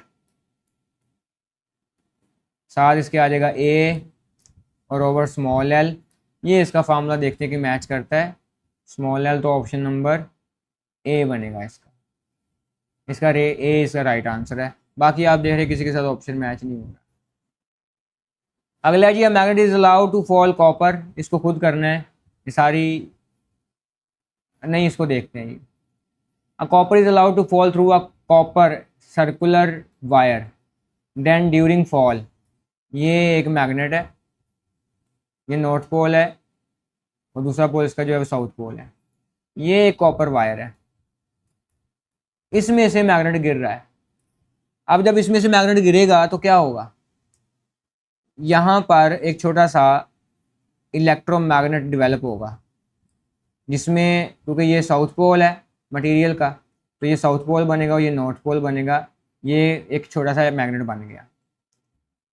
अब क्योंकि ये इसको रिपेल करेगा, इसको अपने करीब आने नहीं देगा, और जो ग्रेविटी की फोर्स है एफ जी वो इस मैग्नेट के ऊपर असर करेगी और वो इसको नीचे की तरफ को अट्रैक्ट कर रही है। और दूसरी फोर्स जो इसके ऊपर लग रही है लेंस की फोर्स, वो इसको रिपेल करी इन अपवर्ड डायरेक्शन, तो मैं यहाँ पे एफ एल लिख देता हूँ, लेंस की फोर्स इसको अपोज कर रही है, दोनों फोर्स लग रही हैं। अब ग्रेविटी की फोर्स जो है वो उसके ऊपर लग रही है 10, और जो अपवर्ड फोर्स लग रही है मान लें उसको ऊपर लग रही है 2, तो अगर मैं नेट फोर्स देखूँ ये गिरेगा तो नीचे को, लेकिन 10 माइनस 2 करूँगा तो इसके ऊपर अब 8 न्यूटन की फोर्स लग रही है। ये मैंने सारा सॉल्व क्यों किया, क्योंकि ये थ्योरी क्रिएट आपकी क्लियर हो जाए। Electric current flow through the wire, गुजरेगा करंट इसमें से, बिल्कुल गुजरेगा, करंट तार में से गुजरेगा। The acceleration of magnet is less than gravitational acceleration, तो ये मैंने इसलिए ये बीच में बात कर दी। जो ग्रेविटेशन एक्सेलरेशन ऑफ मैग्नेट है वो जो है वो 8 है, और ग्रेविटी की फोर्स को जो खींच रही है वो 10 है, वो 2 है, सॉरी वो एक्सेलरेशन 2 है, इसको वो भी रिपेल कर रहा है, इसकी स्पीड को कम कर रहा है, और जो ग्रेविटी की फोर्स है वो इसको अट्रैक्ट कर रही है, लेकिन ये जो एक्सेलरेशन है इसका वो फिर कम होगा, 10 से इसकी वैल्यू कम आ रही जो कि 8 आ रही है, क्योंकि रुकावट आ गई ना, इसको अपोज कर रही है lenses force. Acceleration of magnet is equal नहीं हो सकता क्योंकि रिपल्जन हो रही है, अगर तो ये भी अट्रैक्ट करता फिर ज़्यादा तो हो सकती थी, ग्रेविटी की फोर्स है लेंस फोर्स दोनों मिलके, दोनों की डायरेक्शन सेम होती है अगर, तो दोनों फोर्स एडअप होके एक ग्रेटर फोर्स बनाती, लेकिन अब नहीं, अब रिपेल कर दी। तो फिर ए और बी दोनों ऑप्शन ठीक है, तो इसका ऑप्शन नंबर डी बनेगा। बच्चे बाद सम टाइम एक ही ऑप्शन को पढ़ते हैं और पढ़ के वो आंसर लगा के तो कहते हैं ठीक हो जाएगा। एमसीक्यू तो ऐसा नहीं है, सारी थ्योरी में हर एक एमसीक्यू को क्लियर करना होता है। नेक्स्ट एमसीक्यू देखें, 3 प्योर इंडक्टर्स 2 हेनरी के हैं जी, 2 हेनरी के इक्विवेलेंट इंडक्टेंस फाइंड करनी है। इसका फार्मूला हमने पढ़ा हुआ कि अगर सीरीज़ में लगे हुए होंगे, ये दोनों सीरीज़ में हैं, तो इंडक्टेंस ऐड हो जाती है, 2 + 2 बन जाएगा 4 हेनरी, ठीक है जी, एच कैपिटल आएगा 4 हेनरी। और क्योंकि इन दोनों को सॉल्व करने से ये एक इंडक्टेंस यहाँ पे आ गई है 4 हेनरी की, और दूसरी इंडक्टेंस ये है और ये है 2 हेनरी की।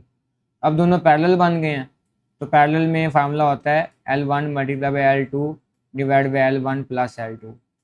दोनों को सॉल्व करें, 4 × 2 और 4 + 2 ये बन जाएगा 8/6, तो 8/6 ऑप्शन नंबर इसका सी बन जाएगा, 8/6 हेनरी, ये इसका आंसर है। ये भी चीज़ आपने याद रखनी है। नेक्स्ट है जी इसका, ले जी हमारे आंसर एमसीक्यू सारे मुकम्मल हो गए हैं। इंशाल्लाह हम मिलते हैं फिर नेक्स्ट वीडियो में, होप सो आपको इसकी समझ आ गई होगी। तब तक के लिए आप इजाज़त दीजिए, अल्लाह हाफ़िज़।